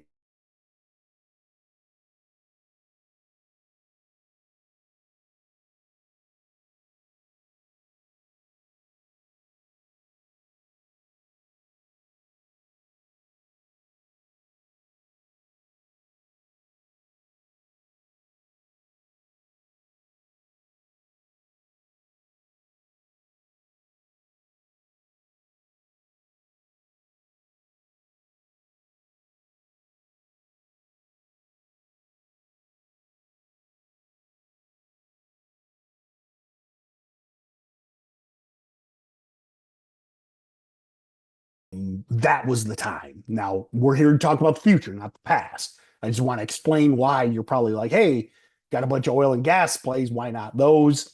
Hey, that ship sailed. I mean, if you weren't buying Chevron when I recommended it, post Venezuela, if you weren't buying, Devon Energy when I recommended it, post Iran, like the ship sailed. Let's move on. Let's not talk about the past. I sound like I'm talking to my wife. Let's not talk about the past. Let's talk about the future. But the next sector is really going to be space related plays, and it's represented on the scan. Now, again, just to recap why that is. Think about all of the buzz around the Artemis launch, going back to the moon, and I'm sure all of you guys are we've got what I predict to be the biggest IPO in history. It already got upsized yet again. SpaceX was already set to be the biggest IPO in history, and this week they basically upsized it again. They upped their expectations yet again. Wouldn't surprise me to see that upped yet again. So what happens when you have a catalyst like that? And it's the same with oil and gas. I mean, why was oil and gas the best sector over the last 3 months? Go back to Venezuela. And then the Strait of Hormuz, the situation in Iran and Israel. I mean, you can go back and look at the trend of all the oil and gas stocks back months. It wasn't rocket science to figure that out. It was just that was the theme. Everyone wanted to buy oil and gas stocks because they knew that oil and gas was going to explode. Duh, when things pop off in the Middle East or we take out, somebody in one of the biggest oil producing countries in the Western hemisphere, all of a sudden the price of oil goes up and oil and gas stocks, their profits go up. Okay. Like, doesn't really affect them. They can sell for higher prices. So they just keep trucking along. That money flows through to their bottom line. Remember, stocks are, hopefully all of you know this.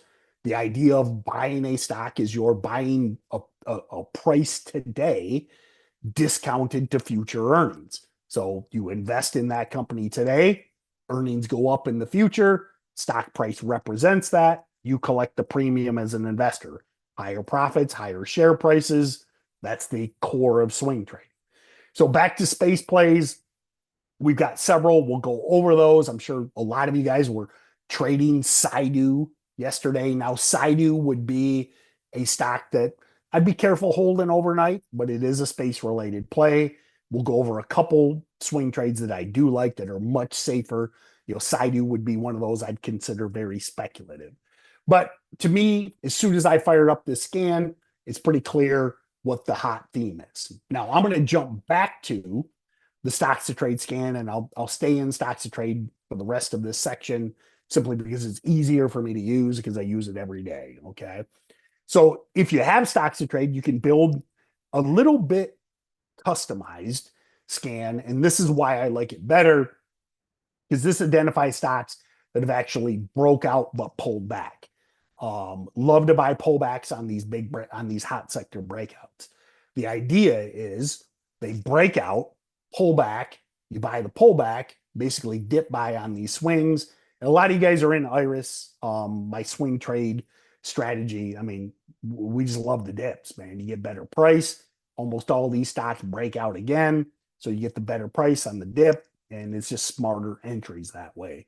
So what this scan is looking for is 52-week breakouts that have pulled back slightly. Okay, I don't want to buy massive pullbacks. If there's a massive pullback off of 52-week highs, that means the run's probably over.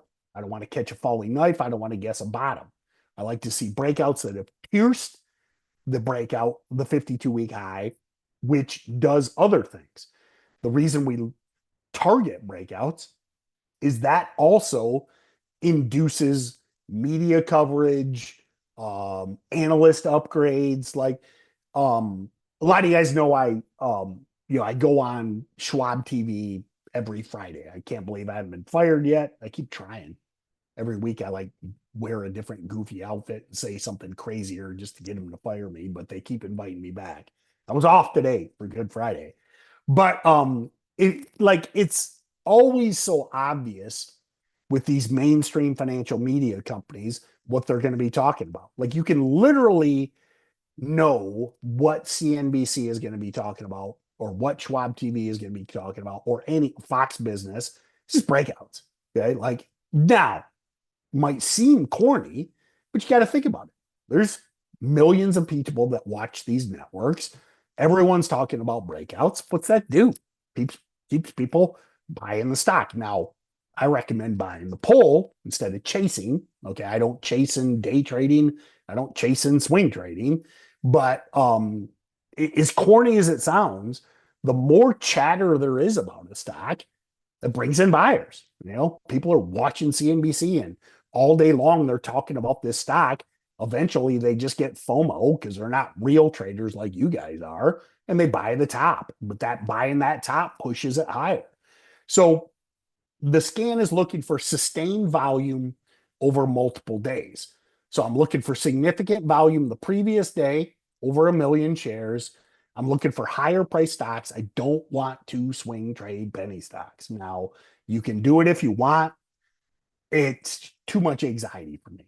Like it's kind of one of those things where you're buying a stock and you're up all night and maybe it gaps 20% up, maybe it gaps down 20%. That's not how I want to live my life. Now I'll day trade those stocks all day long, but not when it comes to swing. So I avoid the true pennies. And then you'll notice that last scan criteria, which adds a little bit to the FinViz scan, in that it's looking for a 52-week breakout, but it's pulled back by 2% or less. It's pierced, pulled back, but held within shooting distance of the breakout. Now, on top of that is where the hot sectors come in. So you can see stocks like Pfizer's on here. Okay, not against that, but who's really talking about Pfizer these days? Nokia's on here. Who really cares about Nokia? Now, there's Marvell on here. Okay, semiconductor stock, but that ship has kind of sailed a little bit too. I mean, a lot of these chip stocks are starting to sell off because of what OpenAI did. Again, not to get too into the headlines, but OpenAI basically signed all of these agreements to buy a bunch of these memory chips and stuff, and they basically reneged on that deal, and they're like, never mind.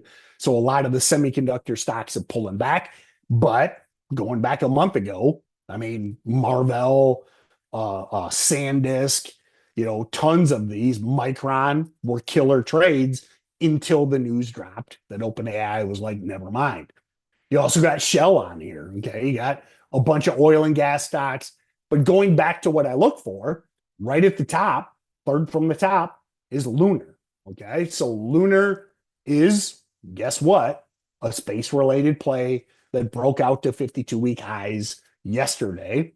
So if we look at all three time frames, and I do that on swing trades as well, we've got a strong intraday stock here. Big run in the morning, pulled back, retested the highs, and held up in after hours. If I go to the 2-month chart, this gets real interesting. So we got a breakout on the medium term time frame as well. So, not only was it strong on the intraday, also the 2-month intraday. And then if we go to the daily chart, that's where it really gets sexy. Notice this stock had a big run kind of last fall, last winter. If you recall, that's kind of when the hype first started spreading that SpaceX was going to IPO.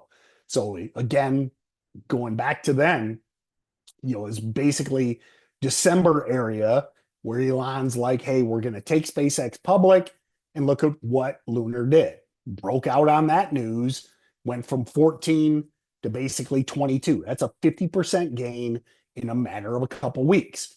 That's what we look for. I mean, it broke out on December 19th, and by December or January 29th, it was up 50%. Not bad. I mean, you're talking 3 weeks, a little over 3 weeks, 50%. That's what we're looking for. Now, a lot of these happen quicker, but to me, kind of going back to that hybrid methodology, if I can sit in a stock like this, not have to micromanage it, not have to look at it every second of the day like we do with day trades, and you can collect, again, 20, 30, 40, 50%. Again, not guaranteeing you'll sell the top, but think of the upside there in a very low risk trade that I can literally set a trailing stop on, doesn't make crazy moves in after hours or pre-market. I can just let it work. That's what we look for and capitalize on the SpaceX related news.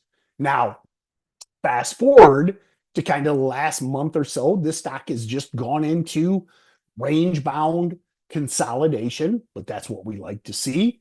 And then if you notice yesterday, big volume breakout. Basically, that is the highest volume day, second highest volume day, going back to when it broke out in late December. So that's what you'll see with these stocks. Now, you notice a couple big breakout days or big volume days too. But look, what I want to focus on is the breakout.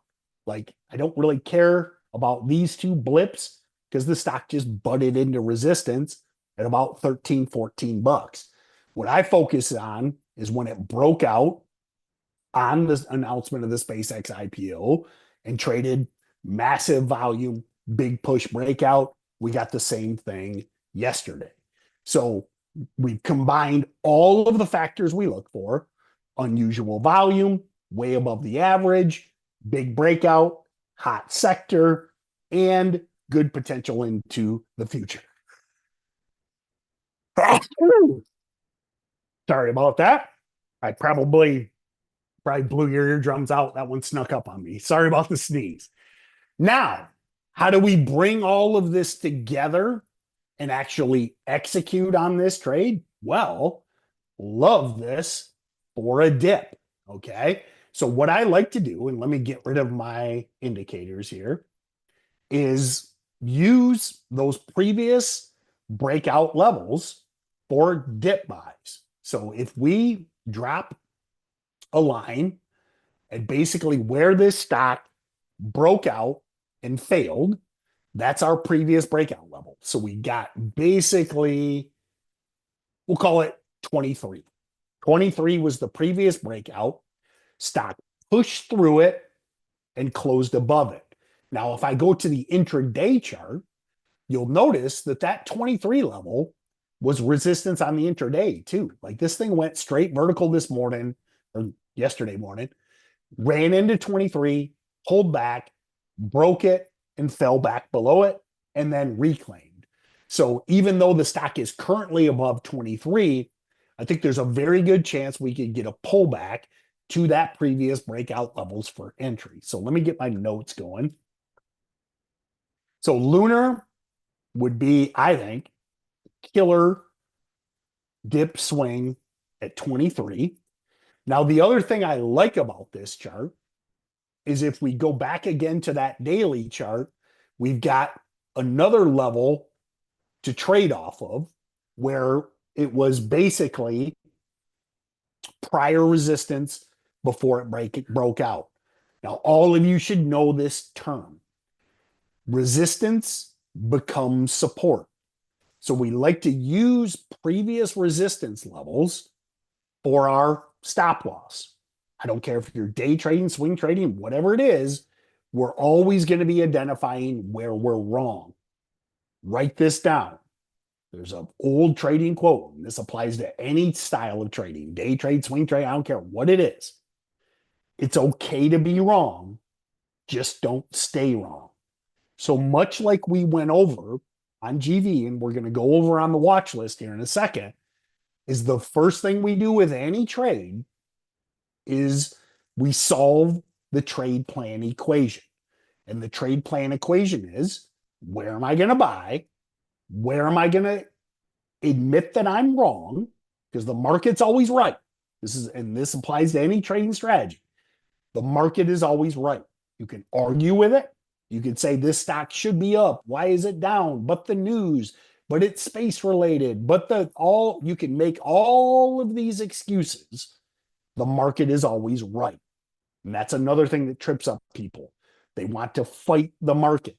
But, and you can list your reasons that this stock should not be down till you're blue in the face. The market is right. So when we're solving that trade plan equation, we start with our entry, then we pick a spot where we're wrong, where we're going to stop out. Then we look to identify profit targets. So in this instance, I'm going to round to basically 21 for a stop loss. I mean, it's not exactly there, but it's in that area. When I'm swing trading, I like to kind of look at whole dollar amounts versus fixating over a penny. Another thing with technical analysis is we say it's an art, not a science. We're basically looking for levels on the chart where we're right or we're wrong, but not fixating over pennies. And the human mind tends to fixate on whole dollars. Like a lot of you guys might have heard me talking about like the dollar cross play a lot. It's been crazy hot for day trading. That's what PFSA and BDRX were yesterday. But it's pretty, like, for an example of the psychology of this, you'll see these stocks that spike to like 95 cents, spike to 98, and they fail. Like spike, they make a run for $1 and they fail. Spike, fail, spike, fail. Then you'll see them cross $1 and go straight parabolic. That is human psychology, because people are like, it's over $1 now, and they pile in. Because a lot of people, me included, don't like to trade true penny stocks, as I call them. I do occasionally. I don't really like it. I prefer higher price stocks. But man, when these penny stocks cross $1, you get a PFSA or a BDRX, etc., or VSA last week, or VFRG on Monday, or OXBR on Tuesday. Like it's wild to watch. Like you'll see that. And we're doing the same thing with swing trading, because we know whole dollar areas will be resistance as well as support. So I think a good stop loss on Lunar would basically be that 21 level. Now we've solved two factors in the trade plan equation. The next we have to decide, does this stock offer realistic upside to make that risk worth it? Again, going back to earlier, I go into every trade assuming I'm going to lose. Just the way I'm wired, and it's worked well for me. It avoids a lot of the emotional side of trading. You simply go in saying, you know what? I don't think it's going to work. And when it works, you ring the register and you're like, yeah, I guess I was wrong.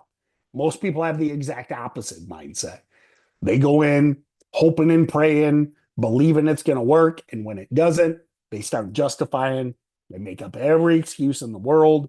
They can sell for a small loss, but they start making excuses. And write this one down. And this applies to, this is why I'm going to pound in your head taking stops. Ready? Every big loss started out small. And how many of you have been there? You've been down a little bit. Okay. Stock starts to fade. You don't want to admit that you're wrong. And then the bottom falls out. You could have chose a level on the chart where you agreed with yourself that at this level, I'm wrong. It's a failed breakout. It's a failed RCT. It's a failed dip and rip. It's a failed VWAP hold. All of these patterns that we trade, you could have picked a level on the chart before entry where you would agree that, well, I was wrong. You chose to fight that. And then the bottom falls out. And now a small loss turns into a big loss. That's why I always do it this way. And I go in with the expectation I'm going to lose. Now we have a previous resistance level that I believe will be support. So if Lunar does pull back for entry, I think it can continue to pull back. We swing trade differently. But as long as it stays above 21, the trade plan is intact. I don't change the trade plan. I stick to it. It's a plan for a reason. So I can see this stock pulling back on Monday, get a dip entry, pulling back to maybe the low 21s, respecting that previous resistance that has now become support. And then the second leg comes. Too many people with swing trading, they want instant gratification. If you want instant gratification, day trade. Okay, those stocks move. These stocks typically will break out, pull back, give us an entry, chop for a few days, and then the big leg comes. People get impatient, they sell, and then all of a sudden, a week later, they're like, oh, it's up 30%. I should have waited. It's because they didn't trade with a plan. Now, last part of the trade equation is, does this stock have realistic potential to pay us, 3-1, 4-1, 5-1, what we're willing to risk? In my opinion, the answer is 100% on Lunar. So that would mean if we're risking $2 a share, now you all have your number, right? With swing trading, we got to give more room. These are higher price stocks, okay? But you can go in and position size properly. With penny stocks and, the day trades we talk about, we might be talking 10 cents a share, bigger position size. That way, when it goes in your favor, you're out. With swing trading, we're given more room because they're higher price stocks. But if you know your risk is $2 a share, you can size accordingly. So if you're wrong, you know your loss going in. But that would mean we've got to have a minimum of $6 a share of upside, which would push this stock at about $30 a share. Now, I would say, let me put my target down. I think this stock 100% has that type of potential. I mean, you look at the last time it broke out, it went from, whoops, let me delete that line. I didn't mean to drop that one. Last time it broke out, it went from 14 to 23. That's a 50% move. I think that this stock has a very realistic, and if you can go back even further, I like to use the 1 year, 1 day, but this stock has range. It has the ability to spike from, 23 to 30 realistically because of the past moves. Now, if it's never made those kind of moves in the past, I would pass on the trade. I wouldn't take it. So that's the trade plan. If you guys want to take this swing, it's up to you. Maybe you're new to swings. You could watch it. You could paper trade it. But when you look at the combination of what we look for, themes, breakouts, unusual volume, and past runners, which I know there's a lot of overlap with day trading, I think this one has great potential. Now, another one that I really like is SATs. Okay. This is a little bit higher price stock. Now, one thing I will say to people, another thing that bugs me is they ignore these higher price stocks because they don't think the potential is there. But I mean, look at Sats. I mean, it's repeating for the third time the same pattern. So look at this big gap up. Now I know this is way back in the 20s.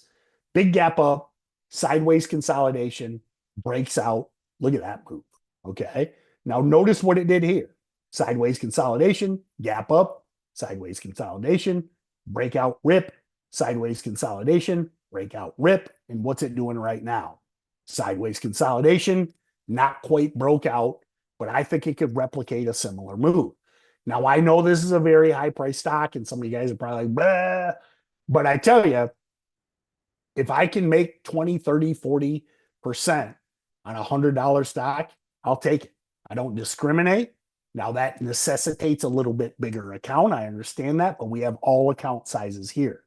I want you guys to know about this one because I know some of you might have bigger accounts.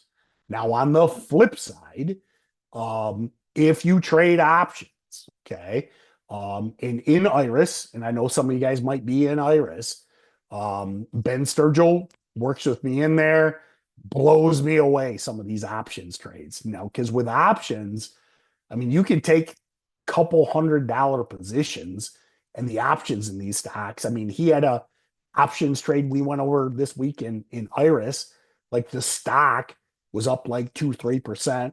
I like it, but the options were like up 100% plus. So that's why I bring up now. My favorite is still Lunar. It's $20. You all should be able, if you're swing trading, you got to have the ability to trade these, $20 stocks. Now, if you're not there yet, focus on day trading, growing your account. You follow the rules, you'll get there eventually. Okay. But those of you that either have bigger accounts or are familiar with options, Sats looking sexy as well. And it's all the same criteria. Space, look at this chart. The volume, not through the roof, but if it breaks out, I think the volume will come in. And again, if I can make day trade like gains in a few days or weeks, I'll take it every time. And options. Now, one thing I do want to say about options, guys, please, please, please, please, please make sure you have a foundation of day trading. Make sure you understand how to trade properly. Don't go there until you're familiar with writing trade plans, familiar with risk management. I mean, all the things we're talking about here. A lot of people foray into options until they're ready. I think the best way to build a foundation is trading penny stocks flat out. Teaches you risk management, teaches you chart patterns, but I would consider, or I would not consider options trading until you've expanded out. Now, again, in Iris, Ben teaches you how to do it the right way, but I mean, for the sake of discussion, just don't do it till you're ready. Make sure you're doing, you're growing your account, you're sticking to stops, you're sticking to profit targets, you're following the process, you're doing your scans, like you're doing it the right way, then foray into options. Some of the few other plays. Again, Saidu. I do want to touch on Saidu. Now, I would be very, very, very careful with overnights on this, but you got a low price stock in the hot sector that had a very similar chart. Now, what Saidu is lacking is a breakout. Okay. This kind of spiked right into resistance zones, and it's speculative. Okay. This is way on the risky side of something that I would look to swing trade, but massive potential. I mean, look at when this ran back in December, she was volatile. I mean, look at some of those red days. But if you got a good entry on this, if you looked for dips on this, look at that run, in late December. Basically went from 80 cents to $5 plus. Now, again, I want to stress, look for good entries, look for dips. You don't want to chase this kind of stock from a swing trade perspective because you'll probably end up buying the top. But if you can kind of ride out that volatility. And she was volatile in December. This is a low price play. Just be careful, be smart, make sure your position sized properly. But you get dips next week. I think that I think this with the pending, with the upcoming SpaceX IPO, I think this one could be, a big swing, but expect similar volatility to December. And if you don't want that kind of volatility, Lunar not going to move, or again, Sats not going to have these wild up down days that Saidu does, but good volume, decent breakout or decent channel breakout, not a 52-week breakout, but also in the hot sector. And, everybody was piling into this Friday. I think you could get a gap down, spook out the chasers, buy the gap down, and then get a really good entry if this sector kind of continues like it does. So that's really the methodology when it comes to swing trading. Simple scan. You can use FinViz. I like the stocks to trade scan that I've built because it looks for dips. But listen, FinViz scan, I mean, all three of these stocks were on there. And you're just looking for media coverage, things that are in the public consciousness. I mean, at the end of the day, I mean, no offense to any of you, but I mean, you got to be pretty much living under a rock to not know about the Artemis launch and the SpaceX IPO. And obviously, space stocks were hot last, December as well. It's not like these themes emerge out of the blue. I mean, this hype has been building for, basically 3+ months now. So it's not like you should be coming out of the blue. Now, if some of you are like, what's going on with Artemis and SpaceX? Well, I would tell you, maybe get more involved in the financial markets. Like all I do, I don't watch TV, I don't watch sports. About once a month, I'll watch a movie with the lovely Mrs. Bowen. All I do is read about the markets. It's all I do. I'm obsessed. So, success. I think success in anything takes a certain level of obsession. But none of you should be surprised that we're talking about space-related stocks for swing trades. It's been the high, it's been emerging for months now, and then we got all of this news flow this week, so it's really offering us follow through on these plays. Okay, I mean that's swing trading. I like to keep it simple. Big breakouts in hot sectors, unusual volume.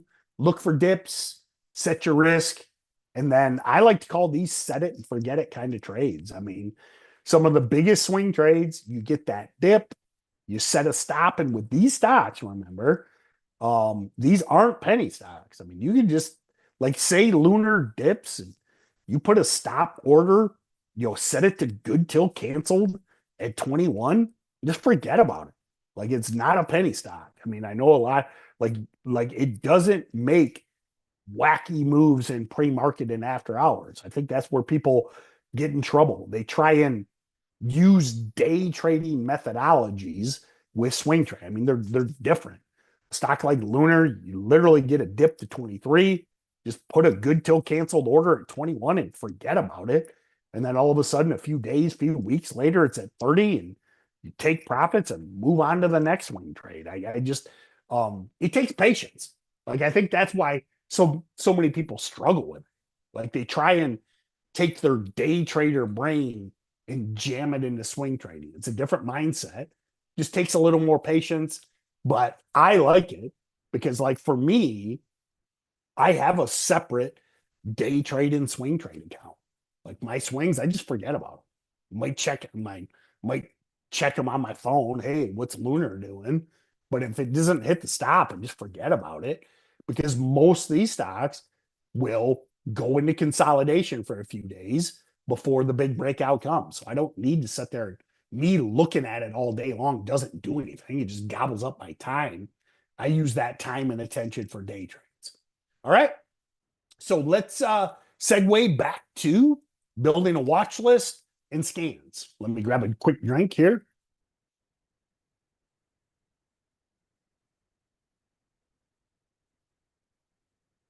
Most important, popping others in, and we'll get into scans. Now, all of these scans, guys, are on stocks to trade. I know some of you may have it, some of you may not. But what you can do is if you don't have stocks to trade, you can copy the criteria. You can most likely recreate these scans in whatever platform you have. But for the sake of time, I'm going to work through the scans, what we're looking for, the time of day when we're using them.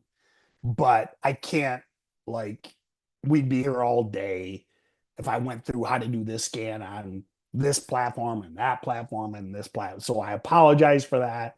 I know a lot of you probably have STT, but it's just not realistic. Like if I went through every trading platform, how to recreate this scan, I mean, we'd be here till tomorrow. So going to the morning, now this is pre-market. In pre-market, there's really only one trade setup that I recommend, and that is the RCT, the red candle theory. What we're looking for is big pre-market gappers that have spiked, pulled back, put in a red 5-minute candle, and then we simply use the body of that candle, not the wicks, for the entry and the stop loss, and then we extrapolate a goal based on how much we're risking on that trade. Some RCTs may have a 10-cent stop, some may have a 50-cent stop.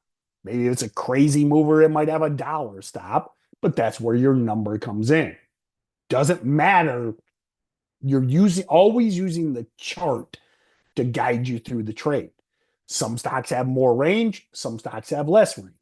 Maybe it's a 10-cent stock and you're risking a penny a share. Well, you're going to be buying a boatload of shares. Maybe it's a $9 stock that's spiked from 2 to 9 and the RCT is almost $1.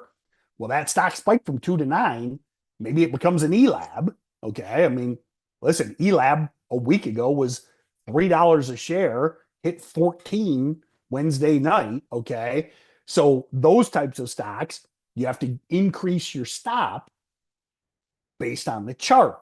But what never changes is your number. What a lot of people screw up is they use the same amount of shares no matter how much the range of the stock is.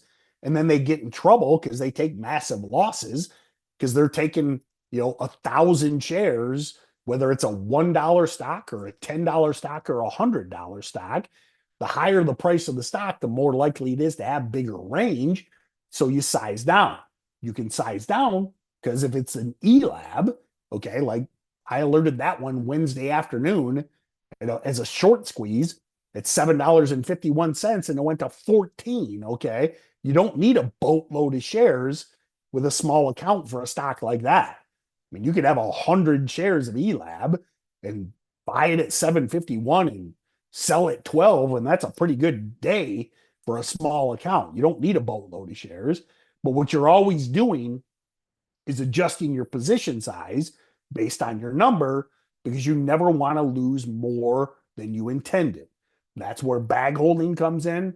That's where justifying, that's where holding and hoping comes in because now you're down way more than you intended.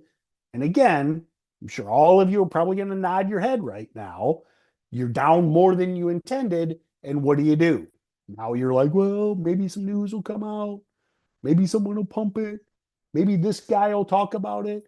Maybe it'll be on CNBC. And now all of a sudden, instead of just stopping out for a small loss, you're now into bag holder mode. And what bag holder mode is, and again, I've been there more times than I count. I fixed it. Thanks to Tim Sykes. But now you're just looking at this stock 12 hours a day as it does nothing because you're down more than you intended to be down and you don't want to cut it. Been there more times than I care to admit, but I fixed it. You can fix it as well. People come to me and they're like, Tim, how do I quit taking big losses?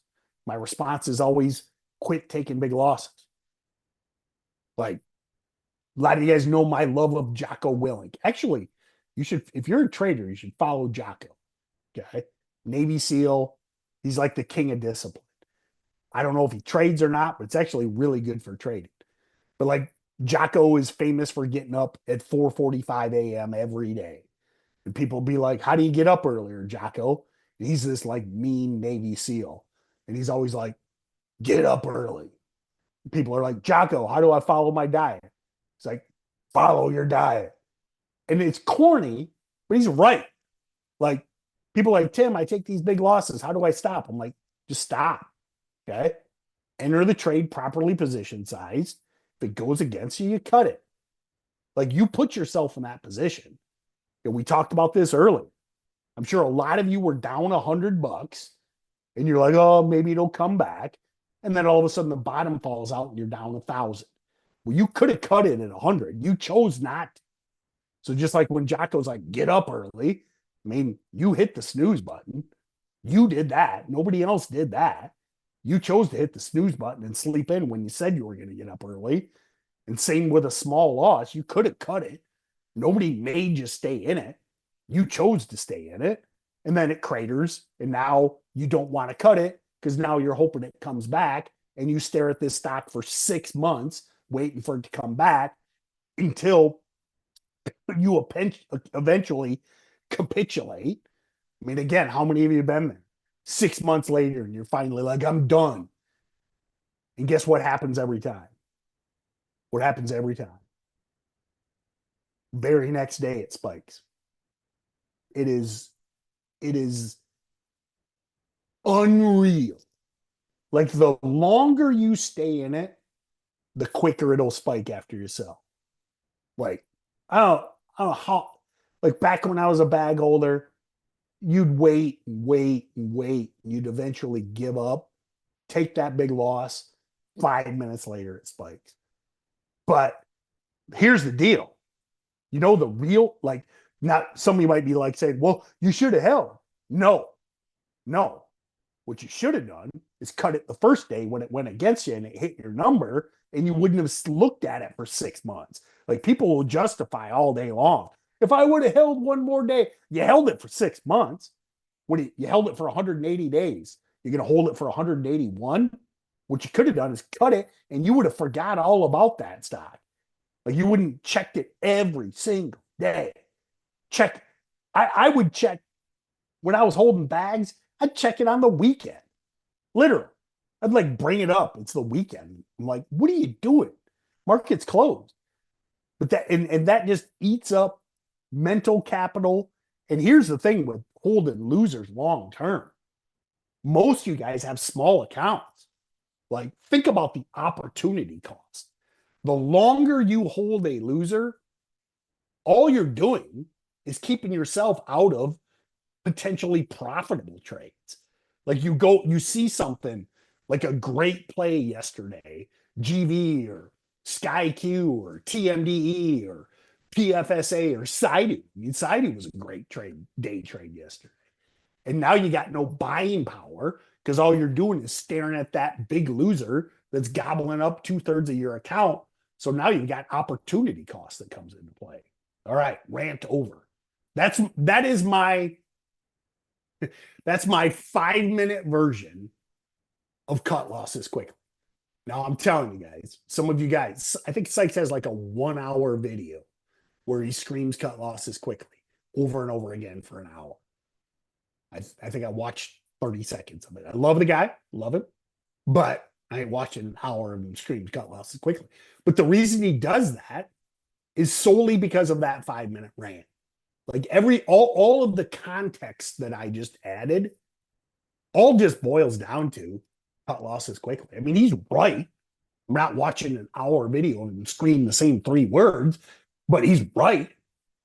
I just gave you the 5-minute version of why you need to cut losses quickly. Moving on. So the RCT, we're looking for big gappers in pre. So minimum of 30%. I like 50% above. Low float stocks. Okay. RCTs have to be low float or you're not going to get the follow through. I don't go anywhere near them till we get 1 million shares. So this is the scan. I run every pre-market. A lot of you guys know, I mean, almost every day we have an RCT. I mean, almost every day there's a solid pre-market trade. This is the scan. Now, the drawback with this is going to give you the stocks, but you have to wait for the pattern to appear. You have to wait for that first red 5-minute candle. Then the top of the body is your entry, bottom of the body is your stop, and you extrapolate out your goal from there. Now, as we head into the open, this is basically 7 to 9 a.m. I don't recommend trading pre 7 a.m. It's up to you. I don't think there's an edge. Liquidity's down. You can do what you want. Trade RCTs. Like if you're trading in pre, I like to focus on 7 to 9 a.m. mainly because, I do get up at 4 a.m., but from 4 to 7 a.m., I'm focused on myself. I'm working out, hitting the cold plunge, reading. I like to read my scripture early. By the way, don't forget the real reason for the day off today.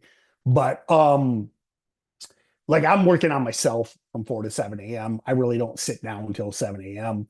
But you get tons of RCTs from 7 to 9 a.m. Then through the market open, that's where Oracle comes in. I'm not going to spend a ton of time on Oracle because you're either already in DIT, so you have it, or you're not in DIT. I want to give you scans you can use. Oracle's incredible. It's basically all I use through the market open till midday. We do get signal hits through the day, but focus on it really excels at the market open. But I'm not going to spend a ton of time on that because a lot of guys either have it, you're in DIT, or you don't have it, so it doesn't really help you to go over Oracle. Middle of the day is where we look for dip and rips. These are those stocks that kind of spike out of the blue. If it's early, if the stock has range and volatility early in the day, it'll be on Oracle. What I'm specifically looking for is midday movers, dip and rips as we call them. So again, low price stocks, much lower volume criteria though. I'm looking for 100,000 shares trade them. Won't trade it at that point, but that's what puts it on my radar. I'd wait for a couple million volume. Ideally, float rotation is what we look for, but at least it's on my radar, and I can look for that high day break. Dip and rips is basically huge spike, huge pullback, retest of the high day, basically a short squeeze because shorts put their buy to cover their stops at the high of the day. It's the easiest thing to sniff out. That was ELAB on Wednesday. It was just the most obvious trade in the world because I knew if it hit the high of the day, shorts would panic cover. Sure enough, hit the high of the day, spiked from 750 to 14. Big percent gainers, and then looking for those pullbacks. So this is looking for stocks that have hit the high of the day and pulled back, hence the dip, and then we trade the rip when it breaks the high of the day. As we head into the afternoon, we're looking for those VWAP holds. This is my absolute favorite pattern for beginners. So this is where I always do the hand gestures. These are low price stocks. I don't really care about the float because it's later in the day. Since it's later in the day, we don't need float rotation. We really need float rotation early in the day to prove to us that there's a massive offset of buyers to sellers. These are stocks that we trade in the afternoon. They're not as volatile, less likely to get stopped out. Now, the reward comes down. Risk and reward are bound together. So in the morning, you're trading the riskiest stocks, but the reward's way up. You're going to get stopped out a lot trading in the morning, but the reward's there. At the end of the day, don't fixate on your win rate. Focus on your P&L. You're trading in the morning, you're going to get stopped out a lot. It's just the way it is. But you catch a winner, and all of a sudden you're up 30, 40, 50, 100%. It makes a couple, now only if you're using the rule of 5, only if you're taking small losses, which is key to any trading strategy. But morning trading, a lot of stops, but big reward because risk and reward move up. In the afternoon, risk and reward come down together. Use the VWAP hold pattern. You can still catch 20, 25%. We had 2 stocks that were on Flux. Flux uses the VWAP hold pattern. We had 2 15%ers yesterday. Not bad. Very low risk because it's afternoon trading versus morning trading. But both those trades closed at the high of the day, so they set up for weekend gappers. This pattern, this scan, killer for overnight trades. If you choose to trade these stocks overnight, always risky, but great for weekend trades. Both those stocks that hit the VWAP scan and broke out of the 4% band of VWAP They both closed at the high of the day, most likely get a gap on Monday. So if you're looking for weekend trades, this is the scan. And it's looking for stocks that are hugging VWAP. They consolidated at VWAP, they based there, and then we're trading the breakout of the band of VWAP, that 4% band above and below VWAP. And then we're using that band also for our stop loss. So you buy the break of the band of VWAP, and then if it falls through the bottom end of that band of VWAP, that's your stop loss. You're wrong, you move on. Now, what's also great about this, love it for shorts. I know a lot of you probably aren't ready to short yet, but if you do short, use the same scan, you just flip the chart upside down.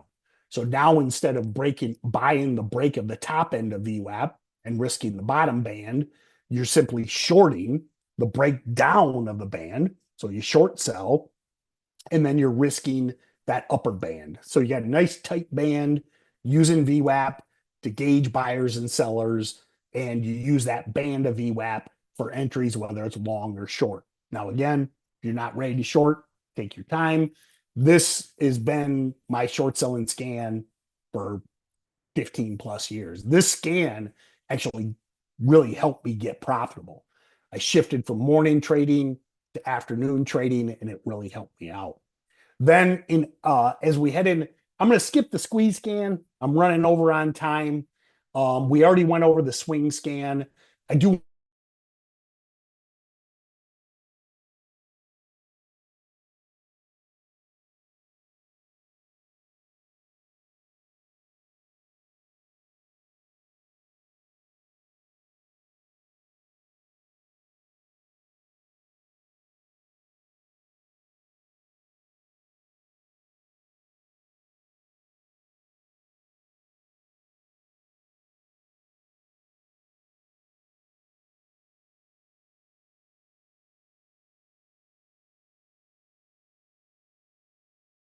a lot of them are pretty much dormant through the day. Nothing going on, low volume. But if we get 1,000 trades executed, that tells us that there's a good chance we got a lot of buyers piling in.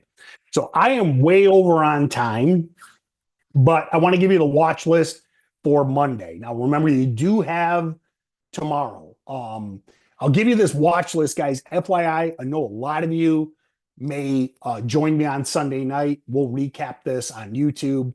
I'll also send out the watch list with full details. So I just want to give you the stocks. I'll have what I'll do too for the full breakdown.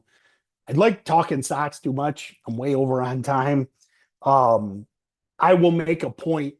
If you're not on the weekend watch list, I will get the video with the full breakdown to Trey, and Trey will make sure you guys all get it, just in case you're not on the weekend watch list.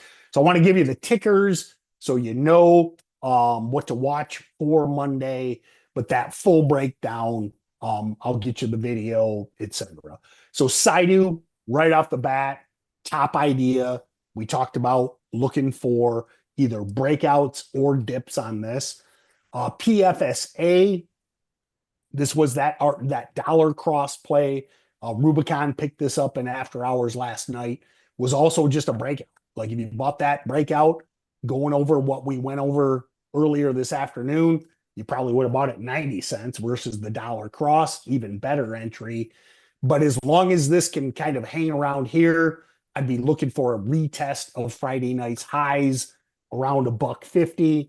Odds are, as I mentioned earlier, I think odds are this stock does sell off next week, but I can't predict the future. If this does, remember, a lot of these trades are based on follow through. If it follows through into Monday and breaks, I keep saying Friday, Thursday night's highs, love this.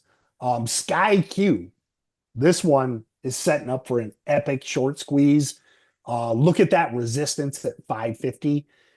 This was oil and gas play, great volume, heavily shorted. So if Sky Q can bust, 550, like it's just, for me as someone who shorted stocks for a decade, I know where the shorts got their stops, and it's 550. Now, if it doesn't hit 550, forget about this stock. Be ready at 550 if it tests that level. Other ones of interest, TMDE, also an oil and gas stock. This was my afternoon alert on the double down, letting you guys know that yesterday. Didn't get the spike we wanted, but it held above that lower resistance or lower support level. So really looking for the same as the double down plan, basically a break of 180. Especially, I'm sure you guys are following the news. Doesn't look like the situation in the Middle East is going to get any better.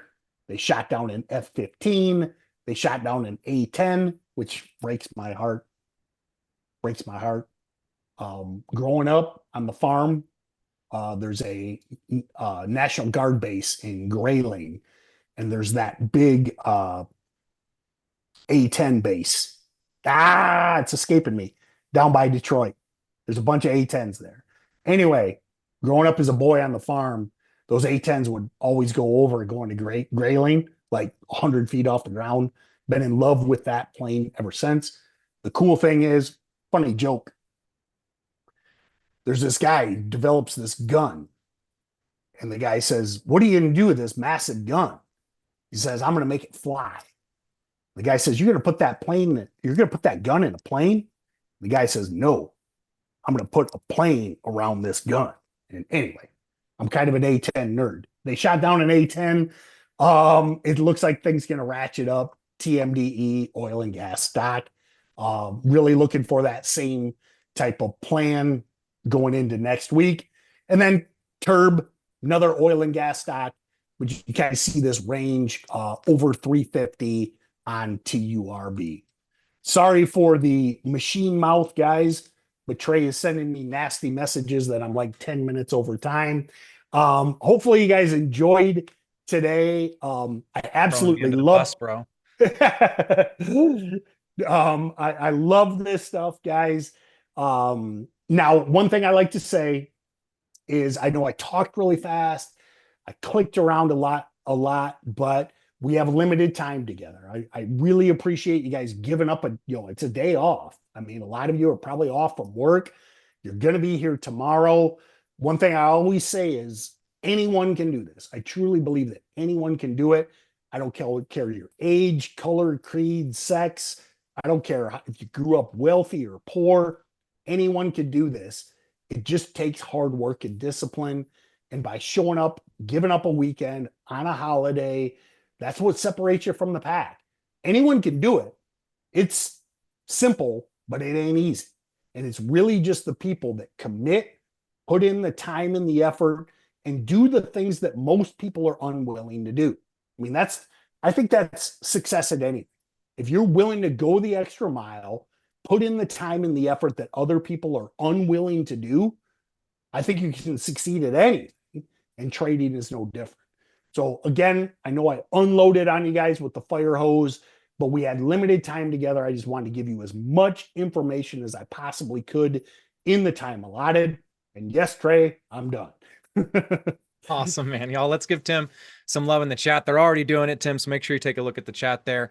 How many of you just love listening to that guy? I mean, we could sit here all day if I didn't have a schedule and just let him keep going and going and going, but we still have a couple more things left for us to do. Okay, so let's take a second look at what happened today. This morning, Tim Sykes opened us up and showed us what was possible, right? $12,000 into 7 million, 54 now millionaire students. And then we got real about the retirement gap, about the artificial intelligence shift, about what is really at stake right now. Then Tim took the stage and gave you something that most people pay thousands of dollars for. He showed you the actual chart patterns that professional penny stock traders are using every single day: supernovas, stair steppers, clean patterns. He taught you 3 entry types and the number 1 exit rule in all of trading. What was the number 1 rule? Let me know in the chat if you got the number 1 rule. What was it?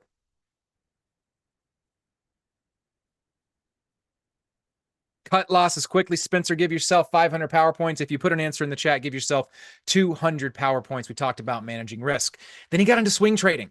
a completely different approach to capturing bigger moves over multiple days. This is again for people who have those full-time lives and can't sit staring at a screen all day. And then he just walked you through how to build a real watch list, how to use tools, using the prepare scoring system so that you're looking at what actually makes a good trade. What Tim likes to call a box checker.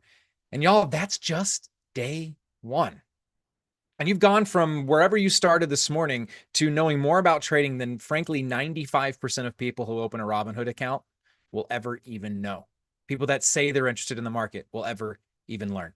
And remember the 3 pillars that we talked about earlier today: knowledge, tools, mentorship. Earlier today, maybe you were like a 2 or a 3 on knowledge. Where do you feel like you're at right now? Drop a number in the chat. Scale to 1 to 10.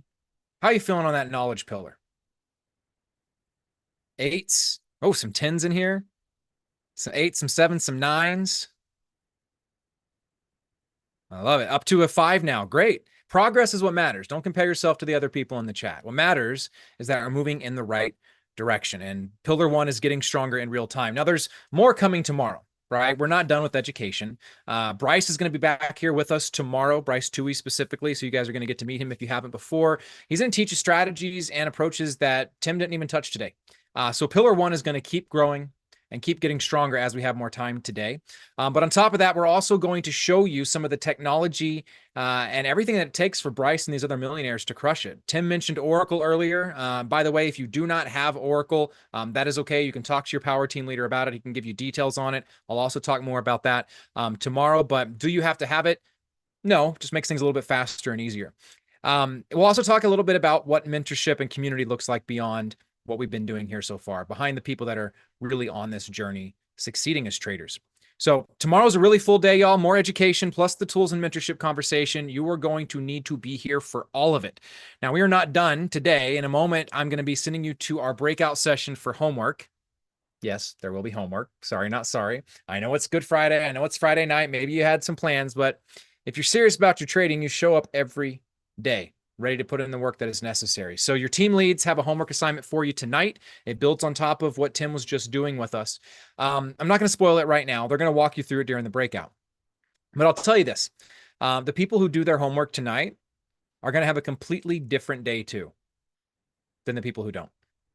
It's not hard. It's not complicated, but it does matter. And when you show up tomorrow having done it, you're going to understand these things at a level that the other people that didn't do it, they're not really going to get it. So stay for this breakout. Don't drop off early. Okay. The assignment takes about 5 minutes to explain, and it might take you 45 minutes to an hour to execute on tonight or tomorrow morning. And it's the difference between watching day 2 and experiencing day 2.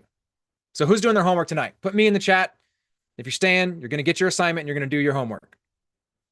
Seeing some me's in the chat.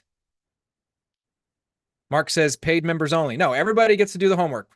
It's not only for people that are in Oracle or have the tools, okay? Now, before we head to that breakout, one more thing. Earlier today, I showed you guys the map, the challenge, the tools, the community. And some of you have been asking in the chat, private messages to your power team leaders about, hey, how do I actually get involved in the challenge? There are a few of you in the chat earlier saying that you want a community, and I saw challenge members encouraging you to get involved. So real quick, I have a video here of Tim Sykes actually out at a conference we were at October 2024, where he was actually talking about the challenge and from his heart, like what's changed, how it's shifted, how it's grown beyond just him, what he was really creating in the beginning with it. So better than me describing it, here's a quick video where he explains how the challenge works. If you're already in the challenge, y'all bear with us. Let everybody else here catch up with you and learn what this thing is all about. And then when we're done with this video, we'll head over to our breakout room. Check this out. What's up? What's going on, man? So many people earlier were saying they're super interested in the challenge, and I was hoping you would just kind of share with them a little bit of what's in the challenge, how did this thing come about, and maybe some of the results you've been seeing lately with some of your students. Yeah, the challenge is where we create all the millionaires. There's actually 42 now, 42? Not even 41. Shout out to JCP, the latest millionaire student. It's because you have a curriculum, you have, mentors, you have multiple live trading and live Q&A webinars per week. It's not just me teaching. Jack Kellogg is teaching. He just crossed 13 million. Tim Grittani is actually coming back too next week. Stay tuned, challenge students. I think Tuesday at 11 a.m. Eastern. So we're sharing all of our experience while live trading, while answering questions. We have a separate chat room where it's specifically just the millionaire students and the millionaires, and we're all, answering questions and trading live. So you also get the DVDs, the video lessons, the webinars, all the archives too. Like if you ever miss any webinar, if you ever miss anything, you can go back. It's so much content. And frankly, the reason why we now have 42 millionaires is because it's getting easier over time, because we have more content, because we've refined the process. When I first started teaching, I knew that I wasn't like best case scenario, but I had turned a few thousand into several million. And I was like, let me put it out there. Now, several of the students are doing better. The cool thing is everyone, like I say, has different personalities, different strengths and weaknesses. So you pick a little something from every single mentor. We even have Ellis, former NFL player, talking a lot about discipline and work ethic. And, he's not yet a millionaire, but he's over 400,000 in profits. And like I said, you're on your journey. Stratty, I don't know, can we pull up a conversation? I just had this conversation with Stratty and Jack, former gym teacher, joined the challenge. He's having, I can just pull it up on my phone. He's having $40,000 this week. He wanted to go actually over 50,000. I was like, calm down. 40,000 is like an annual salary, which is crazy. He just crossed 400,000. And then I have a separate conversation. I don't know if I sent it to you guys, but with Jack, and Jack is like, it's pretty cool, not just to make money yourself, but to mentor other people. And Jack is saying, damn, dude, we changed Stratty's life. He was going to be a gym teacher. Now he's making 42,000 a week. That's, just randomly this week, it's been a very good week, but that's his annual salary. So it's learning the skills of how to actually do the seemingly impossible with homework, with a curriculum. If you do sign up, you can't just join. You have to go through a whole interview process. We're a very tight-knit community. And it's pretty amazing to see what it's become over the years. We have more and more millionaires, and everyone comes back, gives random webinars, they're in the chat room, and they're all trying to help each other. Like we're all trying to help each other push each other forward, and that's why it works. 100%. Look, if you're not eating, sleeping, and breathing trading, you need to be hanging out with people that are 100%. Well, I really appreciate you kind of filling us in on exactly what the challenge is. How many of you think that'd be a pretty exciting membership to be part of? Can I see some hands up on that? Awesome, Tim. It's just something I always wanted. I never had a mentor. I never had a teacher. So I'm always trying to think, what do I wish someone had given me in the beginning? Because for a while, even though I made a lot of money, I didn't have risk management. I didn't have discipline. It's the whole planning. Trading can be very confusing, or you can break it down into something that's reasonable. Like I said, 1,000 trades of $1,000 each becomes $1 million. People don't realize that. If you break it down piece by piece, it becomes more manageable. If you just try to make $1 million overnight, you will fail. So we're trying to increase the odds, giving specific plans that have worked more and more, and now refining the process. So it's an amazing time. And now we have all this new technology and tools. So that's why I have a beard. I don't have time to shave. I don't have time for anything. I gained 20 pounds in the last few months. It was supposed to be a relaxing summer. This guy's all fit. Everyone's like comparing their good stuff. And I'm just like, I just compare millionaires. So all good, that's man. my metric. Well, I know you got it. Thank you so much. Appreciate having you here today. So that's it. That's Tim talking about the challenge in his own words. Now, I'm sure in a room this size, we're going to have people here who are interested, or at least somewhat interested in being part of Tim's challenge. Could I see by a show of hands here? Because if this resonated with you, if you're sitting there thinking, I need to know more about this. Okay, I've actually got a poll here. I'm impressed, James, you were able to get your hand up while driving. Fantastic. Asia, would you launch a poll real quick, please? I know not everybody can find their hand. There's a poll here. This is not an application. It's not a commitment. It's an interest list. It's just a way of you saying, yes, I'm interested in learning more about this. And then what will happen is the team's going to make sure you get all the details you need tomorrow when we get deeper into exactly how the challenge works and what all is included here. So just click yes there, and then we'll have like a private conversation outside class time tomorrow with those of you who are interested in this. Oh, wow. Okay. There's a ton of people interested and a ton of people who are already in it. So we've got a good group in this class. So make sure you click yes there, whether you put your name on the list or not. Tomorrow is going to be incredible for every single one of you who are truly playing full out. Okay. But if Tim's words did hit home for you, get on that list so we make sure we take care of you. I do need to close the poll here in about 5 seconds. So give me some sort of answer on there. Yes, no, I'm already got it. Doesn't matter to me. 5, 4, 3, 2-1. Okay, Asia, you can close the poll. All right, y'all, it's time for us to go to our small groups for the last time today. Your team leads are going to give you your homework assignment for you to work on tonight, so stay for that. It's going to make tomorrow make a lot more sense, okay? So we'll see you in the breakouts here in just a moment. Asia, as soon as you're ready, let's go ahead and get those opened up. We'll see y'all tomorrow, 12:30 p.m.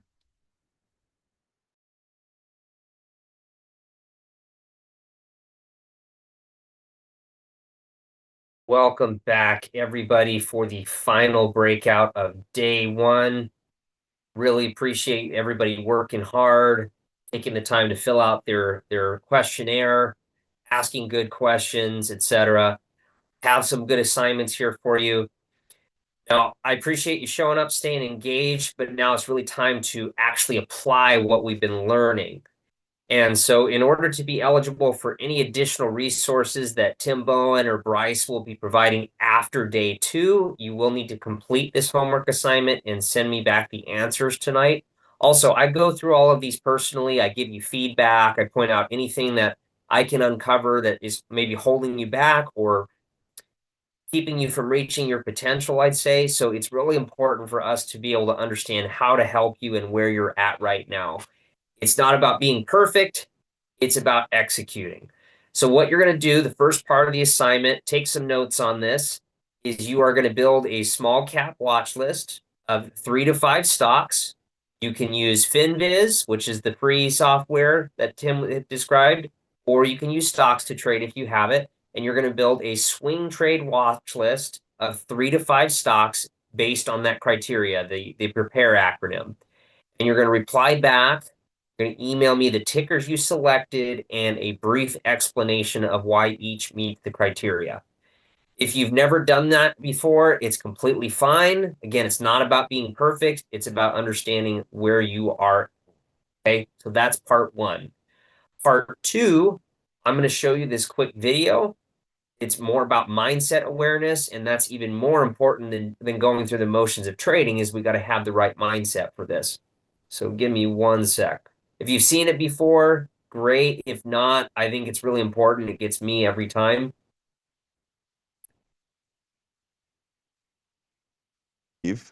Will dictate your thoughts on a moment-by-moment basis. So if you believe that, money's hard to make, as a simple example, you're not going to have ideas or thoughts around money that would be lending to making it easily, right?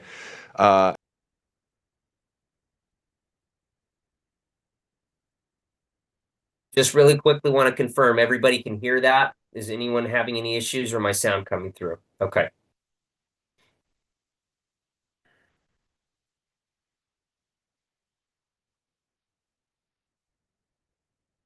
And what you think you then experience is an emotion, right? And then that emotion then dictates what actions you do or do not take.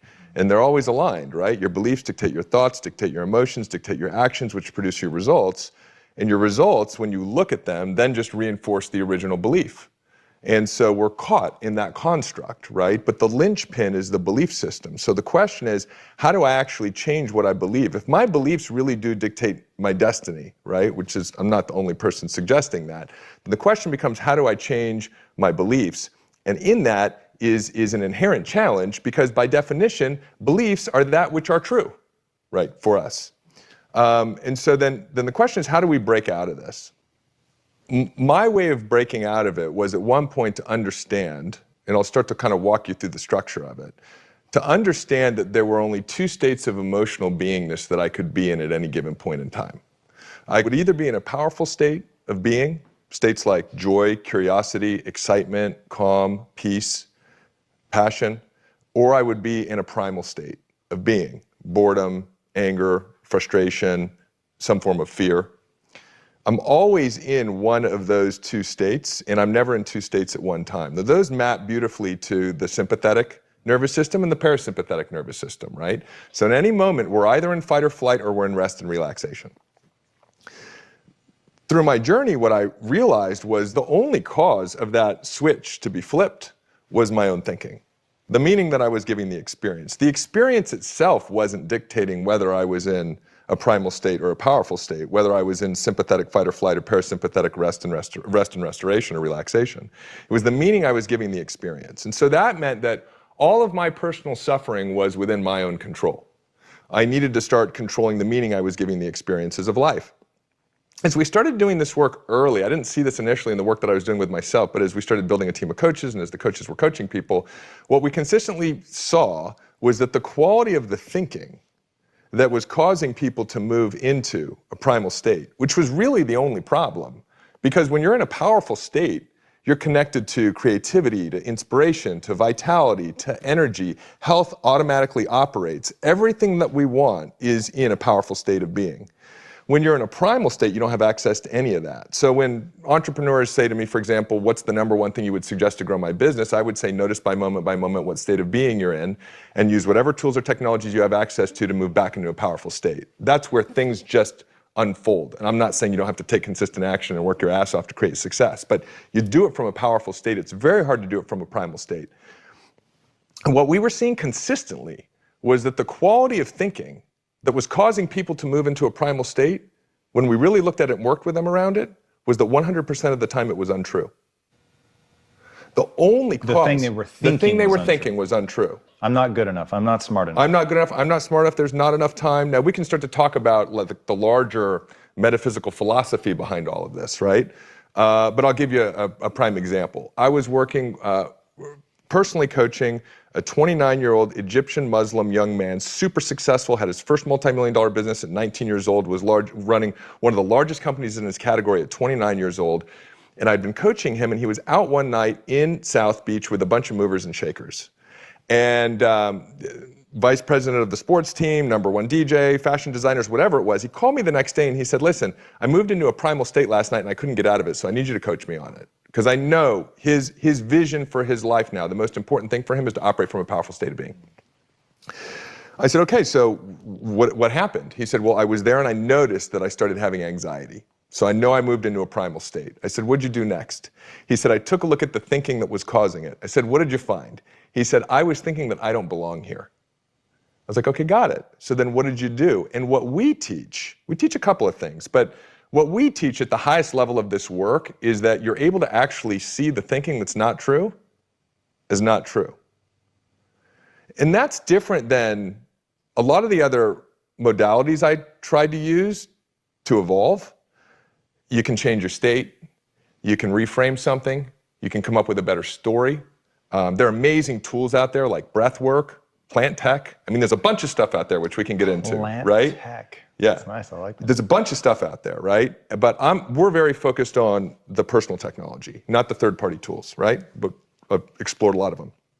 So what we believe is the fastest way for you to eradicate a limiting belief is to actually see the limiting belief as untrue. And the moment that happens, there's a reorganization in your brain, like you can't unsee it. Once you see the lie as a lie, right, there's a huge shift. It reorients you to the experiences of your life. It reorients you, to money, to relationships. So I said to him, so what happened when you saw that you were thinking, I don't belong here? And he says, it seemed true. He goes, now I knew it wasn't, because he bought into what we teach. And I said, okay, great, so I'll coach you on it. You know, with coaching you have a lot of leverage. And you don't always have to use the leverage I'm going to give you an example of, but I knew he was a spiritual. His faith was very important to him. So I said, let me ask you a question. You believe in God, don't you? He said, yes. I said, the omnipotent, omniscient, kind of all-knowing type of God? He goes, absolutely. And I said, then how did your God put you in the wrong place on Friday night where you actually don't belong? And there was a pause. And I heard him on the other end of the line, and he goes, oh my God. And I said, what is it? He goes, I belong everywhere I am. That's a fundamental reorientation to the experiences of your life. And what I believe is that's the deepest, most permanent, fastest way to actually move through the crazy unreality that we've created for ourselves as a result of adopting a bunch of other crazy people's beliefs when we were kids, right? To start reconnecting with what's really true. And so in that moment of seeing that you actually belong everywhere that you are, you move back into a powerful state, and now you're moving forward with your life in a powerful way.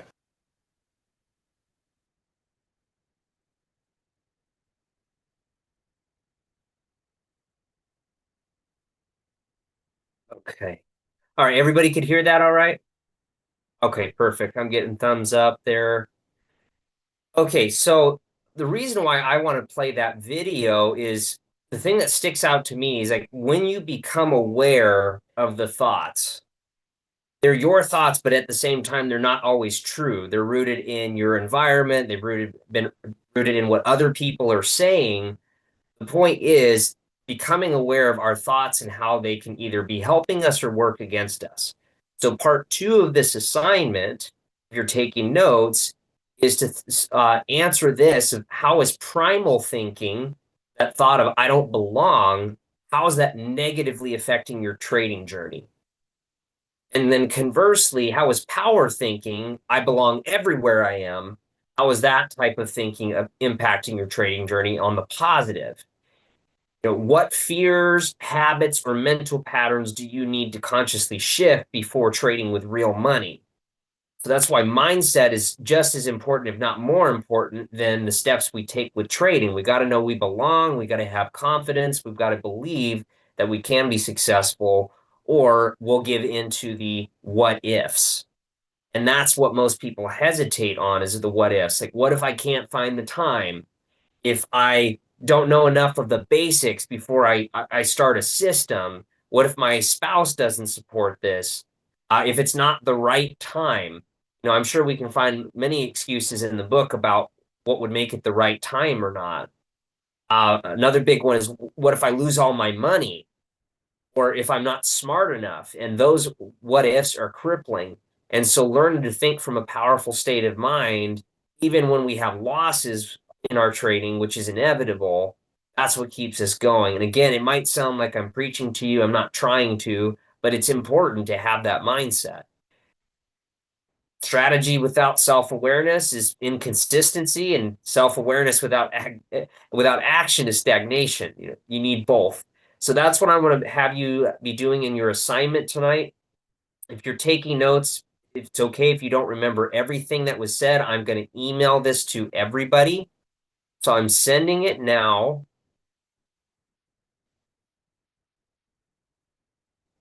And what I want you to do is I want you to check your email, and then I want you to raise your virtual hand when you see it in your inbox, because I want to make sure that we get it. I get it to you before you go home today.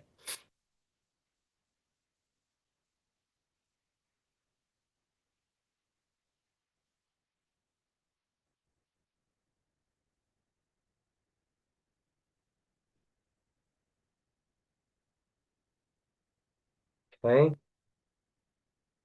Some hands going up. Please raise your virtual hand once you get that.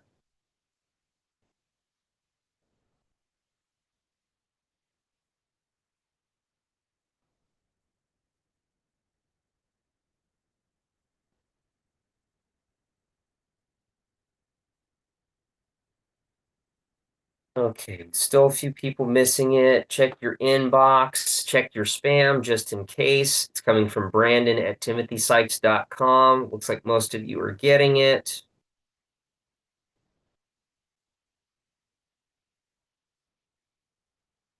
Okay. Okay, if anyone is having trouble, I'm going to have you text me. Again, my number is on my little Zoom window here.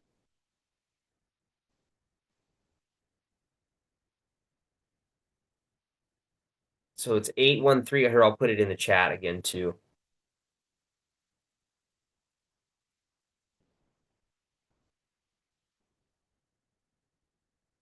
Okay, text me if you're having any trouble. I will make sure that you get that.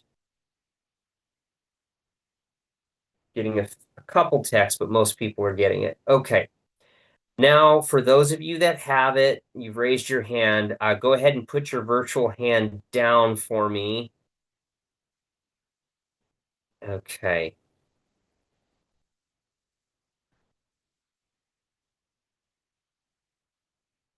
And then for those of you that had marked you're interested in the challenge, I have a bonus assignment for you. So again, if you got the homework and you did not mark yes on the poll, you're okay to take off for the evening. Again, turn your homework in to me. I do respond to it personally. I give you feedback. Turn that into me tonight by 10:30 and you'll get 5,000 PowerPoints. And then for those of you that are marking yes on the poll, I want you to stay behind because I have a bonus assignment for you.